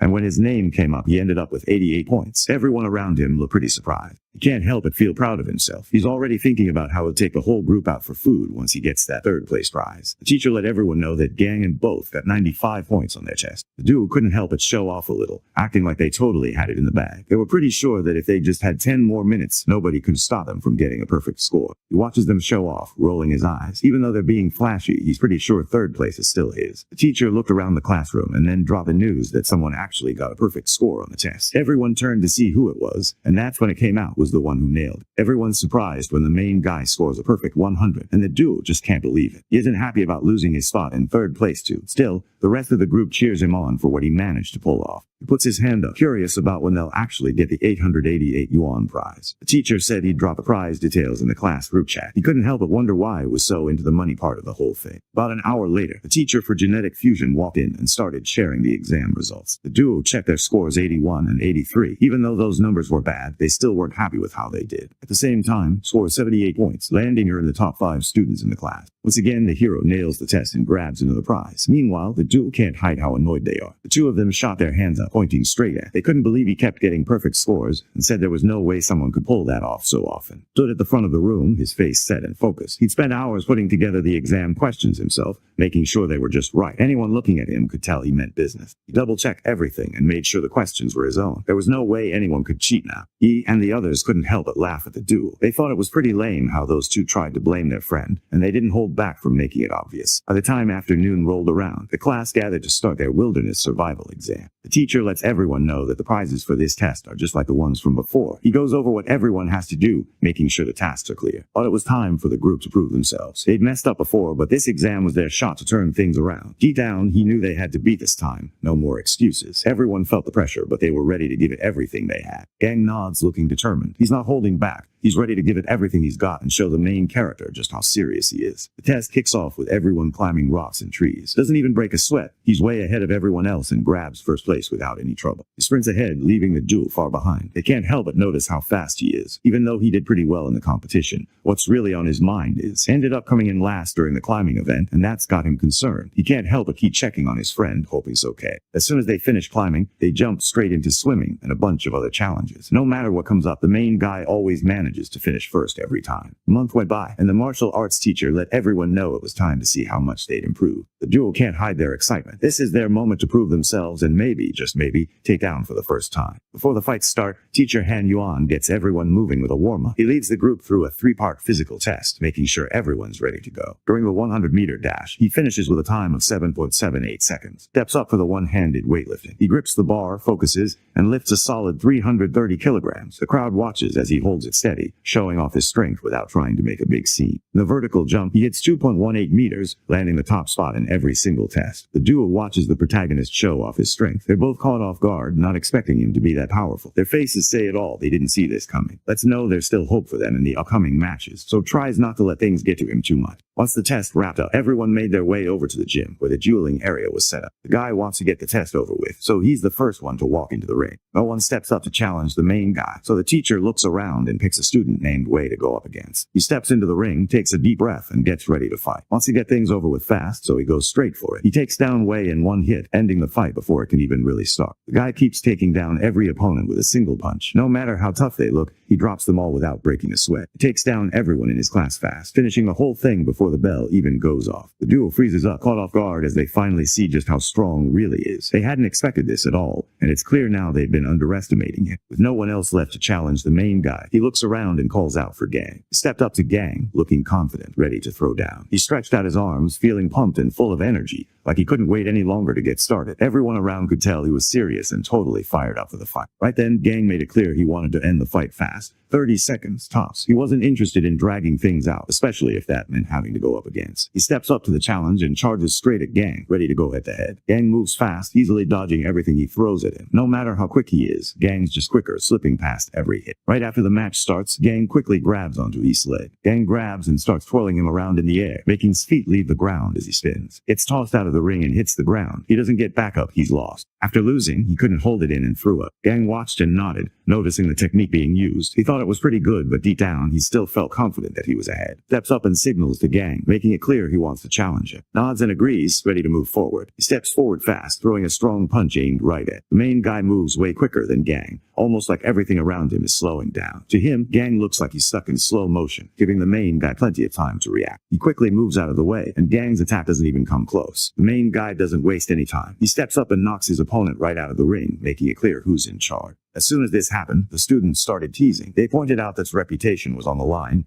and now everyone expected to step up for his friend. Had enough of the noise, he raised his voice trying to get everyone to calm down, and then he hopped right into the ring. Can see there's no way to avoid this fight. His mind starts racing as he tries to figure out how he's going to beat. Suddenly charges at the main guy, throwing a punch with everything he's got. He moves way quicker when he's on the counterattack. With just one punch, the hero sends flying off his feet. He hits the ground, totally out cold and beat. Goes up against the other guys in class and starts beating them, one after another. He keeps knocking out every opponent like it's no big deal. Nobody else in class even comes close to beating him. Remembers the rules and figures out that from here on, he's only allowed to go up against the girls. He looks around at the others, thinking about whether any of them might step up and challenge him. Out of nowhere, a girl with purple hair puts her hand up and steps forward, ready to take him on. The girl suddenly leaps into the ring, launching herself at him with a wild flying move, hoping to catch him off guard. He didn't expect her to move that fast, but he reacted just in time, dodging out of the way and hitting her in the back. She wishes she could have stopped him and feels annoyed that she lost the chance. After that happened, the other girls started stepping up to challenge on their own, hoping they could get his attention and hang out with him. The main guy steps in and completely shuts down what the girls are trying to do. He takes each of them on, handling the situation without breaking a sweat. Once the fight's wrapped up, Teacher Hen let everyone know that in a month, their class would be going up against the top class from the second year. The news got him fired up. He saw it as the perfect opportunity to level up faster than before. After class ended, Gang walked up to him and made it clear that from now on, they'd be rivals for the rest of their time at school. Shows up and anyone watching can tell he hasn't forgotten what happened to him. He keeps it together on the outside, but deep down, he's already thinking about getting even for the way he was embarrassed. It's clear he isn't planning to let it go anytime soon. The two guys are pretty annoyed when the hero just rushes them off. Meanwhile, he's off in his own world, pumped about scoring over 3,000 yuan. Rain started coming down over the city of Shanghai. He realizes that even with the money he made, it's not enough to get his hands on any beast meat. He wanted to make some extra cash, so he signed up as a web novel writer and started working on his first story. Not long after, he gets a message from an editor who wants to offer him a contract for his novel. He goes ahead and accepts the contract. Later, when he's scrolling through the news, something catches his eye that totally throws him off. A massive mutant rat, way bigger than any normal animal, lunged straight at the cyborg. In seconds, it tore the cyborg apart, splitting it right down the middle. The cyborg, realizing things were getting out of hand, decided to end it all by setting off its own self-destruct core, hoping to take the monster out with the blast. The explosion hit with so much force that the giant mutant rat didn't stand a chance. In seconds, it was gone, nothing left but bits and pieces scattered everywhere. The hero starts to feel uneasy, thinking about how many more of these giant rats could be lurking around the city. Inside the school gym, Hen goes over fighting tactics with his top students. Everyone listens closely, trying to pick up tips and tricks to use in real matches. The atmosphere's serious, with guys standing in a loose circle around, all focused on what he's saying. Some are nodding, thinking about how they can use these strategies next time they're on the mat. Teacher Hen Yuan points out that while the other team doesn't have any standout players, they work better together as a group. Their teamwork makes them tougher to beat. The instructor lets everyone know they're planning to finish the fights fast, so they don't get tired out. The main character, eager to jump into action, steps up and volunteers to go first. His opponent stands there, clearly nervous. She knows she's the weakest in her class, and now she has to go up against the top guy from the other class. It's not exactly a fair fight, and she can't help but feel the pressure. The second-year teacher gets annoyed and calls out Han Yuan for not following the usual rule. He sent someone strong instead of the weakest kid to go first. The instructor nodded, accepting the rules, then looked over at. He wanted to step out of the ring for now, giving the less experienced students a chance to go first. No hero leaves the ring, looking down and clearly let down by how things turned out. And picked to go first, but she shook her head, not ready to step up yet. Steps forward and volunteers to take spot in the fight. Everyone knows isn't the strongest in class, so decides to back her up. The protagonist's childhood friend steps into the ring,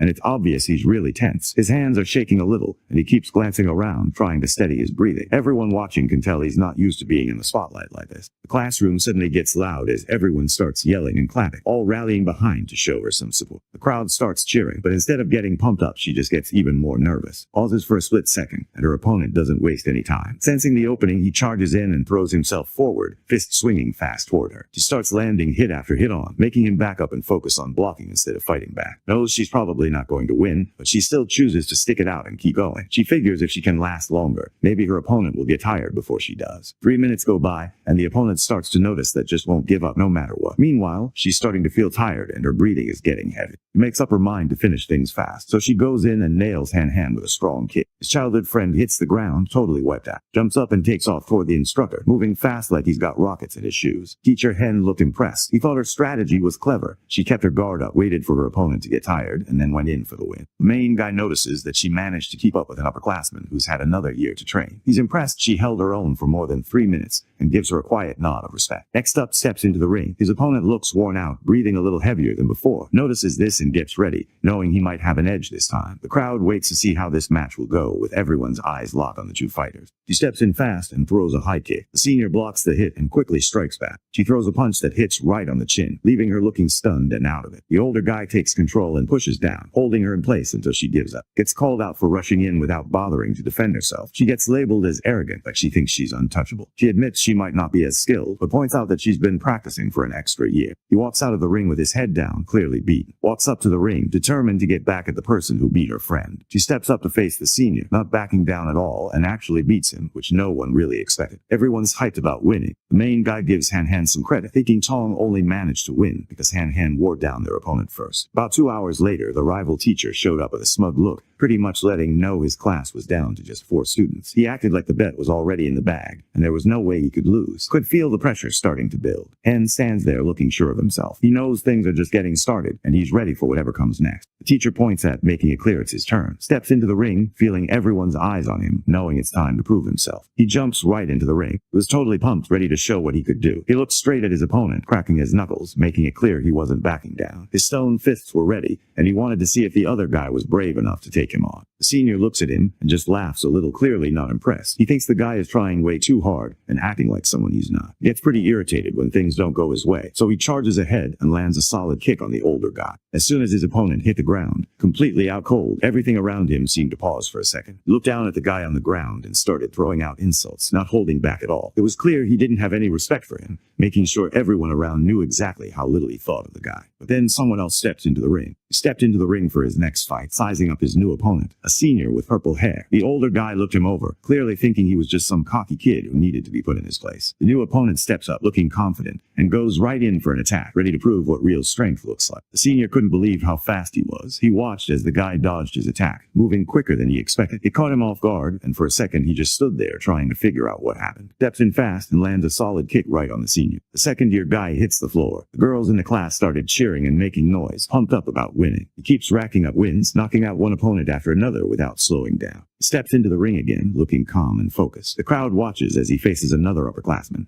and just like before, he takes control of the match. With steady moves and sharp instincts, he comes out on top once more, beating another senior without much trouble. Kept his streak going, beating his next opponent without much trouble. He looked around, noticing that nobody could keep up with him. Confident, he started teasing the others, acting like he could handle 10 more guys without breaking a sweat. By the time his 6th match rolled around, he was already worn out. His energy was running low and he just couldn't keep up, so he ended up losing that round. The teacher pointed at, letting him know it was his turn to step into the ring and keep the match going. Took a quick breath, trying to steady his nerves, then walked into the center, ready for whatever came next. Steps into the ring, totally focused and fired up for the fight ahead. He jumps right in and takes down 10 guys one after another, barely breaking a sweat. His strength is pretty crazy, and everyone around can't help but watch. In the 11th match, just couldn't keep up anymore. He was totally worn out, and that cost him the win. Gang walks into the ring, looking calm and ready. He takes on 2 older guys, both of them pretty well known around school. The match doesn't drag on. Before anyone even realizes, Gang has already taken them both down in under 10 minutes. The crowd starts to buzz, surprised at how fast he finished it. He keeps knocking guys out and racking up more wins. The second-year teacher looked over at the group, clearly enjoying himself. He pointed out that only one person was left and raised his eyebrow, challenging them to see if they quit now. And just grins, totally sure of himself. He shakes his head and then brings out his secret weapon, Jinny, ready for the next round. Jin, this huge guy, walks into the ring. Everyone watches as he gets ready to take on Gang. Gang stands his ground, not bothered at all by how big his opponent is. Gang trusts his own power, so he rushes ahead, ready to take down his opponent. He throws a hard punch straight into Jinhai's stomach. Gang throws a punch, expecting to land a solid hit, but something feels off. It's like his fist just bounces back, almost like he's hit a rubber wall. The hit doesn't do anything, and Gang just stands there, not really sure what's going on. He starts second-guessing himself, wondering why his attack didn't work. He goes for a bunch of quick punches, hoping to knock the marshmallow down. No matter how hard tries, nothing he does seems to work. He throws punch after punch, but his opponent doesn't budge at all. That's when it hits him. He can't even get this guy to move an inch. Jin steps forward, ready to go next. He gets into position, focused and determined, making it clear he's about to make his move. The others watch him, waiting to see what he'll do. He grabs Gang by the neck and lifts him off the ground, showing just how strong he really is. He just grabs the guy and tosses him out of the ring, making it look way too easy. The rival teacher stares at Hen Yuan, surprised by how strong the student is. He can't help but wonder where Han Yuan managed to find someone like that. Han Yuan let everyone know that Jin was new at the school, which explained why nobody really recognized him yet. The second-year teacher starts freaking out when it hits him that he's about to lose the bet. When it was turn, Mr. Han Yuan called him up. He reminded that this was his shot to get some real practice, and that losing was just part of learning. He flashes a confident grin, letting everyone know he's got this covered. He's sure of himself, and it shows. He's not even thinking about losing. The teacher looks a little unsure, but he's basically saying don't stress. He's planning to come out on top. Took one look at the main guy, saw how skinny he was,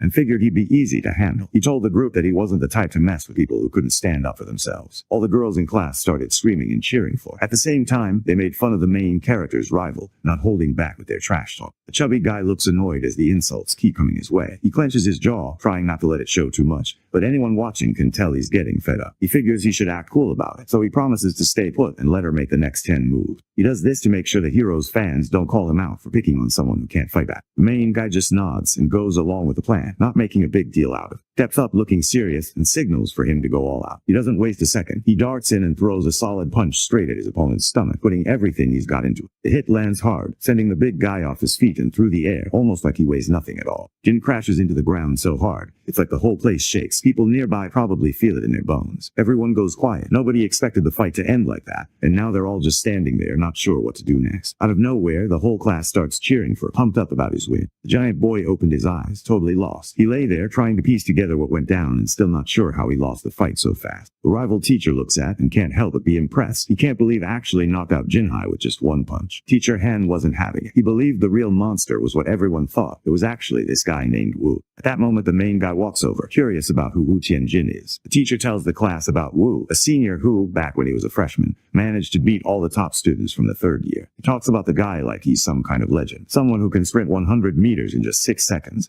and pick up 650 kilograms with one hand, no sweat. The hero cracks a smile, acting like he's a bit nervous about what just happened. But anyone watching can tell he's not actually scared at all. The story jumps to the front door of a high-end restaurant, the kind of place with shiny windows and people dressed up heading inside. One of the guys in class lifts his drink, nodding at to show some respect for the big win against the second years. Everyone around the table seems more relaxed, enjoying the moment and clearly proud of what they pulled off. Can feel the attention on him, and it's clear the group is grateful for his part in the victory. Everyone cheers and raises their drinks for the protagonist, who's just become the class hero. The mood is electric. Guys are clapping him on the back, and even the quiet ones are smiling his way. For once, it feels like everyone's on the same team, just enjoying the win together. Now his classmates started coming up to him. They wanted to know how he trained and even asked for his contact info. Dick's close to the main guy, making sure he gets food on his plate so he can stay focused. She just keeps looking right at him, not letting her eyes wander for even a second. Out of nowhere, she said she had to use the restroom. He watches Han walk away, his eyes following her until she's out of sight, and then walked toward the restroom. But before she got there, she picked up on two girls talking about her when they thought she couldn't hear. It stung a little, realizing people were saying stuff behind her back, and it made her want to keep her head down as she kept going. The guys in class couldn't figure out how ended up in the elite group. They thought she must have tried way too hard to impress the teachers,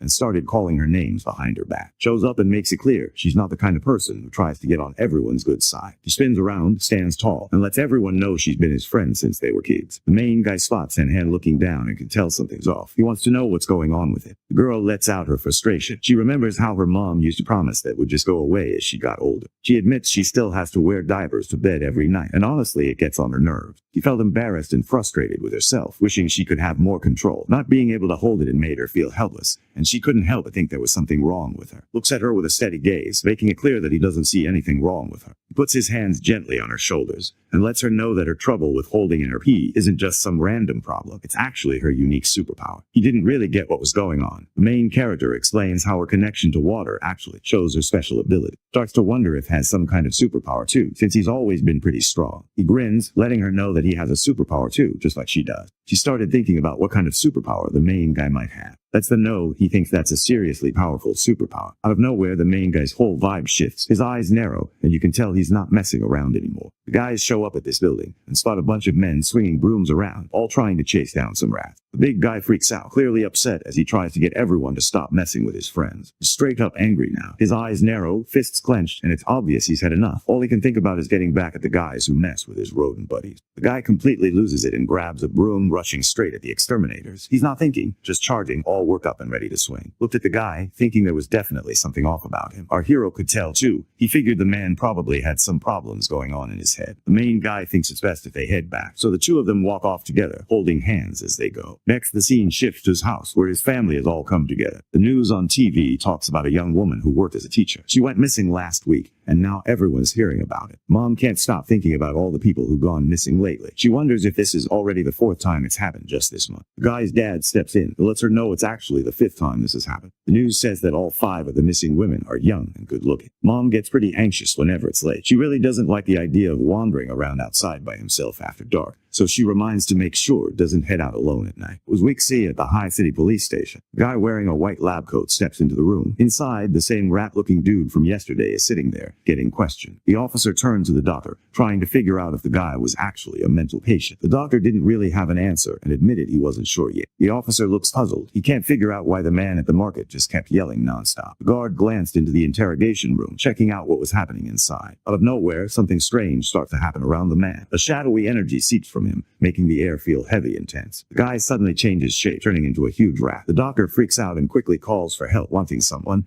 and even a robot, to come in and handle the situation. The officers kept shooting at the monster, not holding back at all. The guys find out from a woman that HQ just gave word. All the cyborgs are out on another mission, so backup isn't coming anytime soon. He panics and quickly signals for the team to split up and lead the monster out toward the quieter part of town, hoping that'll slow it down and give them a chance to regroup. The blue-haired officer slips into the car, ready to make a quick getaway. Another agent slid into the driver's seat next to her and got ready to take control of the car. They slam on the gas, doing their best to get the giant rat's attention and keep it chasing them. All they can do is try to stay ahead and hope the backup shows up soon. They race through the tunnel, moving way faster than usual. The giant creature goes after them, smashing through everything that gets in its way. And the rat wrecked everything around it. Some of the flying debris smacked right into the police car. That was enough to send the car rolling over, leaving it upside down and totally out of commission. The Herod officer hangs upside down, totally banged up and stuck. The giant rat moves closer to the smashed car, its eyes locked on the wreck. Right at the last moment, something blows up and hits the monster. Out of nowhere, a strange cyborg drops down from the sky and starts blasting at the creature with some kind of high-tech weapons. She signals to start the attack, and right away, several projectiles shoot forward. The cyborg looks around and notices the monster is gone. There's a hole in the ground where it used to be, showing it escaped by digging its way out. But the cyborg also spots signs that the monster didn't get away clean. It's hurt, leaving a trail that should be easy to follow. It's 3 a.m. in the city, and the streets are totally empty. He was already up, focused on his novel. His room was quiet except for the sound of his fingers tapping away on the keyboard, the screen lighting up his face in the early morning. Even though most people were probably still asleep, he seemed lost in his own world, determined to keep writing. He heads outside, ready to see if his training actually paid off. The hero moves fast, jumping from one rooftop to the next. He lands with steady feet, barely making a sound. It almost looks easy the way he covers the distance, like he's done this 100 times before. He notices he's way stronger and faster than before. He looks at how far he's come and feels pretty good about it. There's a quiet sense of pride as he checks off another goal, knowing he's getting closer to what he wants. It's not over-the-top excitement, just that steady, solid feeling when you know your hard work is paying off. Out of nowhere, he catches a weird sound echoing from the alley nearby. Spots some weird creature chowing down on something. The thing actually looks kind of guilty, almost like it's sorry for eating because it was just really hungry. He thinks back to the news reports about a mutant rat and starts to question if this is the one everyone was talking about. He figures he should call the cops, but before he can do anything, the monster locks eyes on him. The creature suddenly goes for him, moving way faster than he expected. Moves fast, slipping past every swing that comes his way. He waits for the right moment, then snaps out a strong kick, hitting back hard. The monster gets knocked back hard and goes flying through the air. The creature doesn't expect the student to be that strong. It freezes for a second, surprised by just how much power the student has. The creature kept its eyes on the main guy, watching every move he made. It seemed more careful now, pulling back a little and not making any sudden moves. Before the creature even had a chance to react, the main guy chucked a rock straight at its head. He doesn't waste any time and starts hurling rocks at the monster, one by one, so fast it looks like a never-ending stream. Before anyone could react, the monster was ripped to pieces by a bunch of sharp stones flying straight from the main guy. It happened so fast, 1 second the monster was there, the next it was just gone, nothing left but scattered pieces. Once the creature got smashed into mush, the main guy let out a breath he didn't realize he was holding. Seeing that thing finally stop moving made him relax for the first time in what felt like forever. The creature was finally down, but still wasn't sure if it was really over. He kept looking at where it disappeared, not fully convinced it wouldn't pop back up. Even after all that, a part of him just couldn't relax yet. Suddenly, a message pops up on his screen. It tells him he's just taken in a bit of the mutant rat's life source. He figured it was best to head out now, not really wanting to run into anyone else. While all this was going on, the cyborg who had been tracking the monster showed up at the scene. She comes across what's left of the creature and starts thinking about who could have done it. Somewhere else in the city, a weird group of people meet meets up inside an old, rundown building that looks like nobody's used it in years. A guy with his hood up walks through the shadows, carrying a woman in his arms. She isn't moving at all, totally out of it. He shoves her right into the middle of the circle, then lifts his hands like he's showing her off to some creepy rat god. But then out of nowhere, this dark figure shows up. It's not happy, and it's clear that having just one girl around isn't going to cut it. It wants more, like its hunger just keeps growing. The man dropped to his knees, clearly desperate as he tried to get his master to forgive him. He went on to explain that finding girls by themselves had got way harder lately, since most of them were hanging out in groups now. The dark entity laid down a new rule. If there weren't any women around, the next targets for his sacrifice would have to be young men. The servant lowers his head, showing he's giving in. Out of nowhere, someone tosses a chunk of meat right in front of the guy wearing the hood. He felt grateful to his god for looking out for him. Without hesitating, he started eating the raw meat, hungry and not really caring about anything else right then. Inside the empty, rundown building, something weird happens to the woman. Out of nowhere, a bizarre tongue wraps around her, catching her completely off guard. The dark thing swallowed up the young woman, pulling her into the shadows. Once it's done eating, the creature lets out a burp, clearly content with its snack. The entity made it clear that next time, it was aiming for the nobles. Apparently, it thought their meat was softer and better. While all this was going on, the main guy spent some time helping his buddy work on his martial arts move. He points out that her legs are too close and shows her how to spread them out a little more. Steps in to help, gently shifting the girl's stance so she's not directly facing her opponent. He shows her a safer way to stand, making sure she's got a better shot at staying on her feet. He wants her to give it a try, and gets ready, then rushes straight toward the main character. He stops the attack just in time and notices how much stronger and sharper her moves have got. In his mind, he's kind of impressed at how much she's leveled up since last time. The girl steps in and throws a quick hit, barely even has to try as he blocks the kick. He notices right away that her form is off, especially her stance, and tells her she needs to spread her legs out more before she goes for a kick. He throws a couple more punches, but none of them get through his guard. He blocks them without much effort, staying calm the whole time. After the tough training session is wiped out, but he can tell he's gotten a lot stronger. She wanted them to train every day, but thought 3 times a week was plenty. He thought about how tough their training could get. If they actually did this every single day, she'd probably be wiped out. Just the idea of it made him smile to himself. Just then, his phone started buzzing. Curious wanted to know if there was any big news. Everyone was glued to the news when word got out that the corporation planned to give free treatment to prodigy girls. For most guys, it was hard not to pay attention. This kind of announcement didn't happen every day. People started talking online right away, trying to figure out what was up to and what it meant for those girls. There's another news story going around about some genius kid who somehow ended up with spider genes. Now he's smashing all the school records, and everyone can't stop talking about him. He starts to think about gene fusion and whether it's actually the right move for him down the road. Let's place the guy's back at his desk, tapping away at his novel again. His readers really liked what he wrote. They left a bunch of positive comments, saying his writing was good and that he did a great job getting his point across. He figures that with his new skills, he could probably knock out 10,000 words in just an hour. Right then, his dad shows up. He looks at the book, clearly impressed, and tells his son that something like this could actually bring in a good amount of cash. He figures this stash is just what he needs to get access to more beast codexes. Next day, everyone shows up for martial arts class. Teacher Han Yuan gets things going by setting up a training session for the group. Like always, he wipes out every opponent without even breaking a sweat. He moves fast, dodging every hit and landing clean counters. Everyone watching can tell he knows what he's doing. The students keep trying, but no matter what they do, they can't hit their target. Every move they make gets dodged or blocked, and it's starting to get frustrating. Some of them clench their fists, others just grit their teeth, but they all realize just how outmatched they are. After winning, he gets 888 yuan and some experience points from the system. Across the court, Han and her friend kept their eyes on the training. They couldn't help but wish they had the kind of strength the main guys showed out there. Now things are different. Childhood friend is able to stand her ground and protect herself. She holds her ground for almost 3 minutes, trading punches and kicks with her opponent. Teacher Han notices how much she's gotten better and gives her a nod of approval, making her feel like all her hard work is finally paying off. The teacher rounds up everyone in the class, getting their attention. He tries to hype them up and get them ready to face off against the elite class, making sure they all know what's at stake and pushing them to give it their all. The class starts to feel a bit more fired up, glancing at each other and nodding, ready to see what they can do. The teacher saw that everyone was up for the challenge and gave the class a quick nod of approval. He seemed honestly impressed that no one backed down and let them know he noticed their energy. The room felt a little lighter, like everyone had just leveled up together. After a month went by, checked his account and saw he'd made 80,000 yuan from his novel. The number felt unreal, almost like he was dreaming.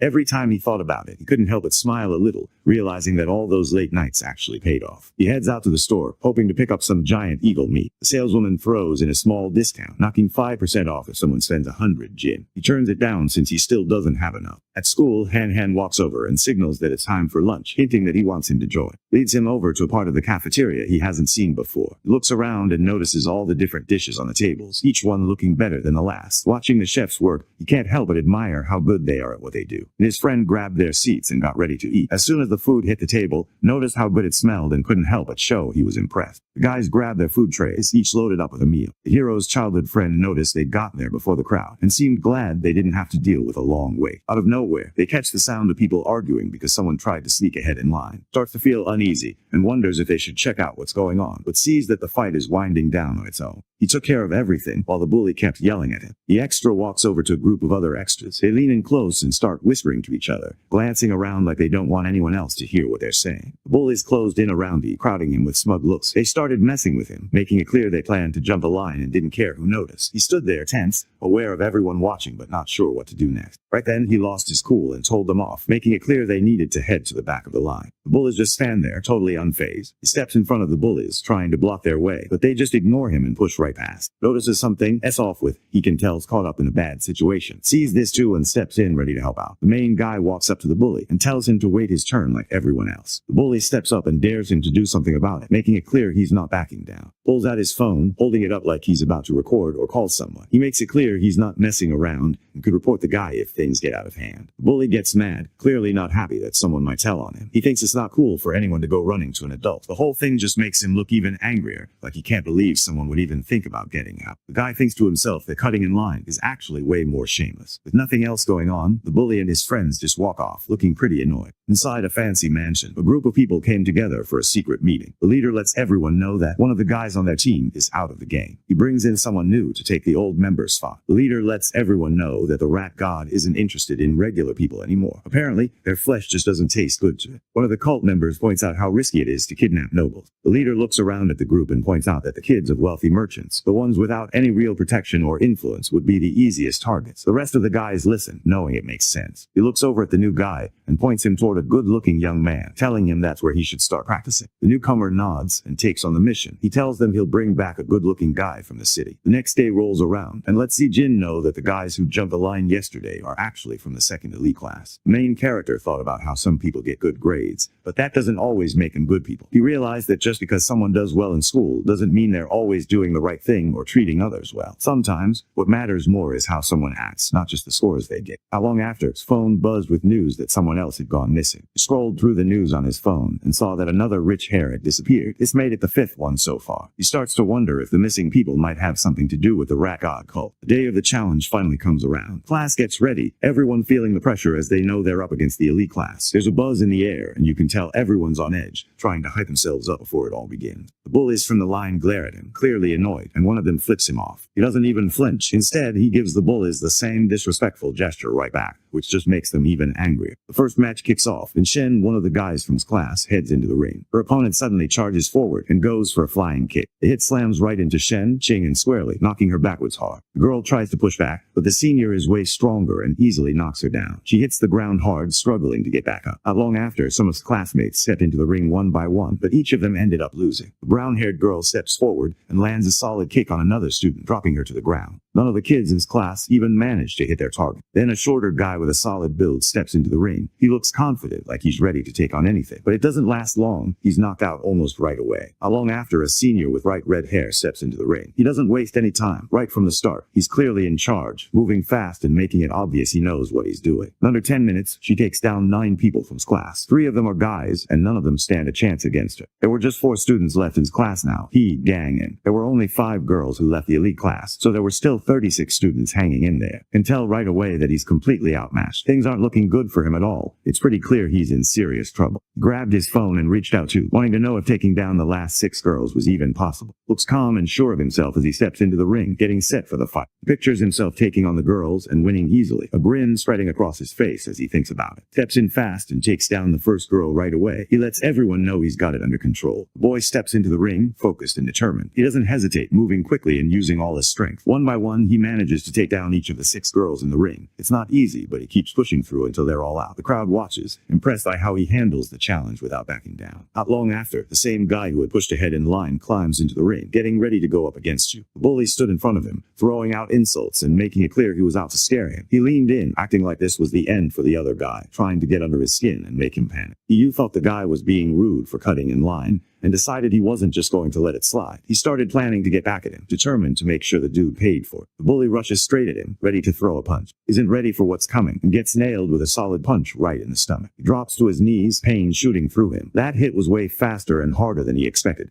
and it leaves him stunned for a second as he tries to catch his breath. The bully stands there making fun of him and calling him weak. He keeps pushing, trying to get him to give up. The bully goes in for a kick, but stands up fast and shoves him back. He steps in and nails with a solid kick, sending him crashing down to the floor. Loses his balance and falls right out of the ring. He drops to the ground, completely worn out. He realizes he lost focus because he was too caught up thinking about getting back at his enemy. The bully, annoyed that keeps getting involved, decides to call him out for a fight. The hero steps up, ready to take on whatever comes next. He jumps into the ring, all eyes on him, knowing this is his moment to prove himself. Sees this as the exact moment he's been waiting for. He's ready to jump in and finally test himself in a real fight. The guys in his class start hyping him up, nudging him to get back at Hiyu. They're all looking at him, waiting to see what he'll do next. The bully spots and suddenly charges straight at him. The bully swings his leg and tries to land a kick on the main guy. The main guy blocks the other dude's punch using only one hand. With one solid hit, the hero knocks the extra down. The extra was out cold on the floor, steps right over him, doing the exact same thing he did before. He shoves the other guy out of the ring. Nobody expected to go down so fast. He was always ranked up there with the best in class, and everyone just stood there, stunned, trying to process what had just happened. The class rep, who always seemed to have everything figured out, suddenly noticed that hadn't been showing what he was really capable of. It hit him that had been holding back this whole time, keeping his real strength under wraps while everyone else thought they knew what he could do. Everyone in class just stared, not really sure what to think. Some of the guys started to question if he was even a normal person. Turns to the rest of the elite class, looking them over. He's calm, but everyone can tell he's ready for whatever comes next. The room goes quiet as the others realize it's their turn to step up. The students freeze up and step back, clearly scared of what the main guy can do. Half an hour later, every single one of the 29 students left in the elite class had already lost. He checks the system and notices he's already taken out 119 opponents from 1,000. He looks around and realizes he's way stronger than everyone else at school. From that moment, he figures there's no point in sticking to the school rules anymore. On Monday, the main guy heads over to the principal's office to ask for something. Wanted to set up a personal challenge, taking on the whole school, and he even put up some rewards to make things interesting. The principal hears the request and can't believe what he's just heard. He wonders how he even has the nerve to go up against the entire school. The guy wants to show everyone what he's really made of, so he tells the principal they should head to the gym. He's ready to prove just how strong he is, not just by talking, but by showing it. After that, the two of them head over to the gym, ready for the main guy to prove what he can do. The principal looks at him, trying to figure out what they're doing there so late. Shrugs off his jacket, showing everyone he's not messing around and wants to prove just how tough he really is. He starts to get all flustered and tells him to hang on, her mind racing as she pictures him about to do something just to impress her. He barely glances her way and reaches straight for the bench press bar, not really thinking about her at all. He grabs the 700 bar and lifts it up with one hand like it's nothing. The principal can't believe what he's seeing. He just stands there frozen, eyebrows raised, trying to process what just happened. She figures out he's even stronger than the toughest guy their school has ever had. The principal listened to his request and decided to help out. She said she'd take care of setting up the challenge for him. The hero leans in and suggests she should add some rewards to keep the other students interested and on track. He comes up with an idea for prizes, one just for joining in, and another that gets bigger every time someone takes on a new challenge. The principal nodded, clearly on board with the plan. She let him know she'd handle things just like he wanted. Pulled the principal aside and let her know about his strength, making it clear he didn't want anyone else finding out. The principal understood and promised to keep it between them. Back in the principal's office, she goes over the challenge again while the main guy listens. She shows him the final plan, and he nods, grateful for everything she's done. The principal just smiled back, acting like it was nothing, but there was something in her eyes that felt a little too intense. At the same time, two teachers walk into the room, looking around with puzzled faces, trying to figure out what's going on. He couldn't help but wonder why the principal, usually so serious, was suddenly being so friendly. It just felt off, almost like seeing your strict teacher crack a joke out of nowhere. The teacher couldn't believe his eyes when he noticed the principal giving special attention. It was pretty unusual, and he found himself wondering what made stand out so much. When the day of the challenge finally comes, the gym fills up fast. People start showing up early, grabbing spots to get the best view. Everyone's waiting to see what's about to go down. The principal steps up and points everyone's attention to the new guy. He lays out what the challenge is all about, making sure everyone knows the rules and what they could win if they pull it off. The students aren't having it. They get loud, booing at and thinking he's acting way too full of himself. The hero steps up and lets everyone know he's going to protect the ring every day at lunchtime. At night, somewhere else in the city, the streets are packed with people. Ooh, a young guy with blonde hair heads down the sidewalk by himself. He keeps his hands in his pockets and moves at an easy pace, just minding his own business as he goes. Two girls walked up to him and asked if he wanted to go out for drinks at a bar. Wu Tianjin doesn't waste any time. He keeps his cool, barely showing any emotion, and just sends them packing. Everyone calls him boring and just walks off, acting like he's destined to be alone. He keeps grumbling about how he wants a good-looking guy, but so far, no one's really caught his eye. Wu can't stop thinking about what might happen if he messes up his mission. The thought of the cult leader finding out makes his stomach twist. He really doesn't want to deal with whatever punishment could be coming his way. He considered going after a celebrity, but quickly realized that wasn't going to work. Famous people always have bodyguards hanging around, making it almost impossible to get close to them. He's new to the whole rat god cult thing, and deep down, he knows there's no way he could pull something like that off. Out of nowhere comes jogging down the street, getting his workout in. Wu couldn't help but notice how good-looking the guy was. He actually thought this dude seemed like the right fit, almost too perfect. He spots his target, and it finally feels like things are going his way. He spots and grins, already picking him out as the one he's going to use for the sacrifice. The hero steps into a quiet, empty alley, not noticing that Wu is sneaking after him, keeping out of sight. The villain grins in a way that would make anyone uneasy, noticing that there's nobody nearby to see what he's up to. He suddenly starts to change, his body shifting and growing until he turns into a monster. Out of nowhere, a brick comes sailing through the air and smacks him right on the head. The monster looks around, confused about what's going on. Showed up holding another brick in his hand. He looks surprised to see the rat man standing there, like he hadn't expected to run into someone like that. The creature looks scared, eyes wide and body tense, completely lost as the main character talks. It has no clue what's going on or what any of those words mean. The monster hits the ground before anyone can do anything. The hero stands there not really sure what to think. He can't help but question if the rat god's followers are honestly this weak. It just doesn't add up in his mind. He shrugs off his doubts and just goes for it, taking in the life energy from the body without making a big deal out of it. He looks at his progress bar and sighs. The essence barely did anything, just bumped him up by a single %. It's definitely not what he was hoping for, and now he's left wondering if all this effort is even worth it. He gets it now. Running at night isn't safe anymore, so he decides to stop going out after dark. Not every cultist is as easy to beat as the last one he took down. Some of the tougher mutants can actually take a hit from bullets and keep going. The next day is chilling and watching the news when he sees a report saying the cult has been completely wiped out. He didn't expect to hear that the rat god set was totally wiped out. The report revealed that the one who took down the cult leader was actually a woman. She looked like a dark angel, but it was clear she was way stronger than most people around. The news said the whole thing was over in just 30 seconds. It wasn't even close. One side totally dominated the other. The hero watches as a stronger creature shows off its abilities. He can't help but be amazed at just how powerful this higher-level being is. Seeing it in action makes him realize how much farther he still has to go. While all this is going on, the city's buildings glow in the night, their lights standing out against the darkness. One guy turned to his friend, wanting to know if there was any update about. He lets them know the boy hasn't been found yet. The red-haired guy isn't happy. He points out that the top team sent out to source number 36 just disappeared. The blue-haired guy looked pretty calm, like he wasn't stressed out about anything going on back where he came from. If things were bad, he definitely wouldn't have shown up here, so it was obvious he thought everything was under control. The redhead nodded in approval, clearly impressed that he managed to take down the Rat King, who wasn't exactly an easy target. For someone like him, this stuff barely counted as a challenge. He decides to ask his coworker to come and give a talk at the university he used to go to. The raid head knew that talking to the new guys wasn't just something extra. It was actually part of what he had to do. Giving them a pep talk and helping them feel ready was just as important as any other part of the job. Next, there's this really dark cave, looking pretty deep and kind of mysterious. At first, the creature went after people who lived on the streets, but pretty soon it started targeting younger folks too. Not long after, it started going after rich people who had it easy. The giant bean seemed annoyed, making it clear that it had dragged him there just to dig tunnels for its own kind. He's seriously annoyed. The giant looked down at the creature, staring hard, almost like he was judging if the little guy should stick around or not. The air felt heavy between them, everyone waiting to see what would happen next. The monster lowers its head, clearly desperate for another shot. It looks like it's hoping someone might go easy on it, even though it messed up before. The giant being nods, making it clear that another chance is possible. But there's clearly something else coming, some sort of catch hanging in the air. He realized there was going to be a cost for what he'd done. The huge creature looked down at him, calling the sewer rat's eye gross, but also hinting that it probably tasted pretty good. He pops the eyeball into his mouth and keeps eating, thinking it actually tastes pretty good. He realizes the monster was smart, hiding out and letting the others get caught first. At that moment, he lets the rat man know he means business. If the rat man doesn't start digging the tunnel, things won't end well for him. The giant steps forward and in one swift move cuts down the creature. At school, could feel a group of students watching him. They were paying close attention, talking quietly to each other about his challenge. The main guy just scrolls through his phone, not paying attention to what people are saying around him. He was scrolling on his phone when an ad popped up about a reward for anyone who could help catch members of the rat god cult. He looks at them and can't help but see each one as 500,000 yuan just walking around. Realizes he's got to focus on getting stronger and staying out of trouble before he can even think about any reward. The gym is crowded, with tons of students gathering around the ring to check out what's happening. He steps into the ring and glances around, realizing just how packed the place is. He figures that just giving out a participation prize isn't enough, so he decides to throw in something extra. And hand grabs a megaphone and lets everyone know there are prizes up for grabs if they join the challenge. When the students hear they could win cell phones and gaming consoles, their eyes light up. Some guys can't help but start whispering to each other, thinking about how cool it would be to score new tech. Just the idea of it gets everyone talking, and the room feels a little more alive as they imagine what they might win. One of the students jumps up, clearly pumped and eager to be the first one to go up against. Out of nowhere, a girl steps right in front of him. She stands there ready to go, making it clear she wants to be the first one to fight. Not long after, a bunch of other girls showed up, all saying they wanted in too. Some girls walk into the ring, getting ready to go up against the main character. One of the girls spots her chance and lightly taps the hero's arm just to get his attention. Another girl leans in, getting right up at his personal space. Stands there not really sure what's going on. Things are starting to get weird, and he's trying to figure it out, but nothing makes sense. He makes up his mind not to hold back on anyone if it means getting what he wants. He acts fast and shoves the first girl out of the ring. He glanced over at the second one, realizing it needed to be handled as well. Right after that, he uses his power and pushes all the girls away from him. The system screen popped up, letting him know his progress just hit 309. One of the girls who lost steps forward and raises her hand, signaling she wants another shot at going up against him. Lets everyone know that once someone loses, they're out and can't join in anymore. The girls hear the news and can't help but look bummed out. They were hoping for another chance to hang out with him,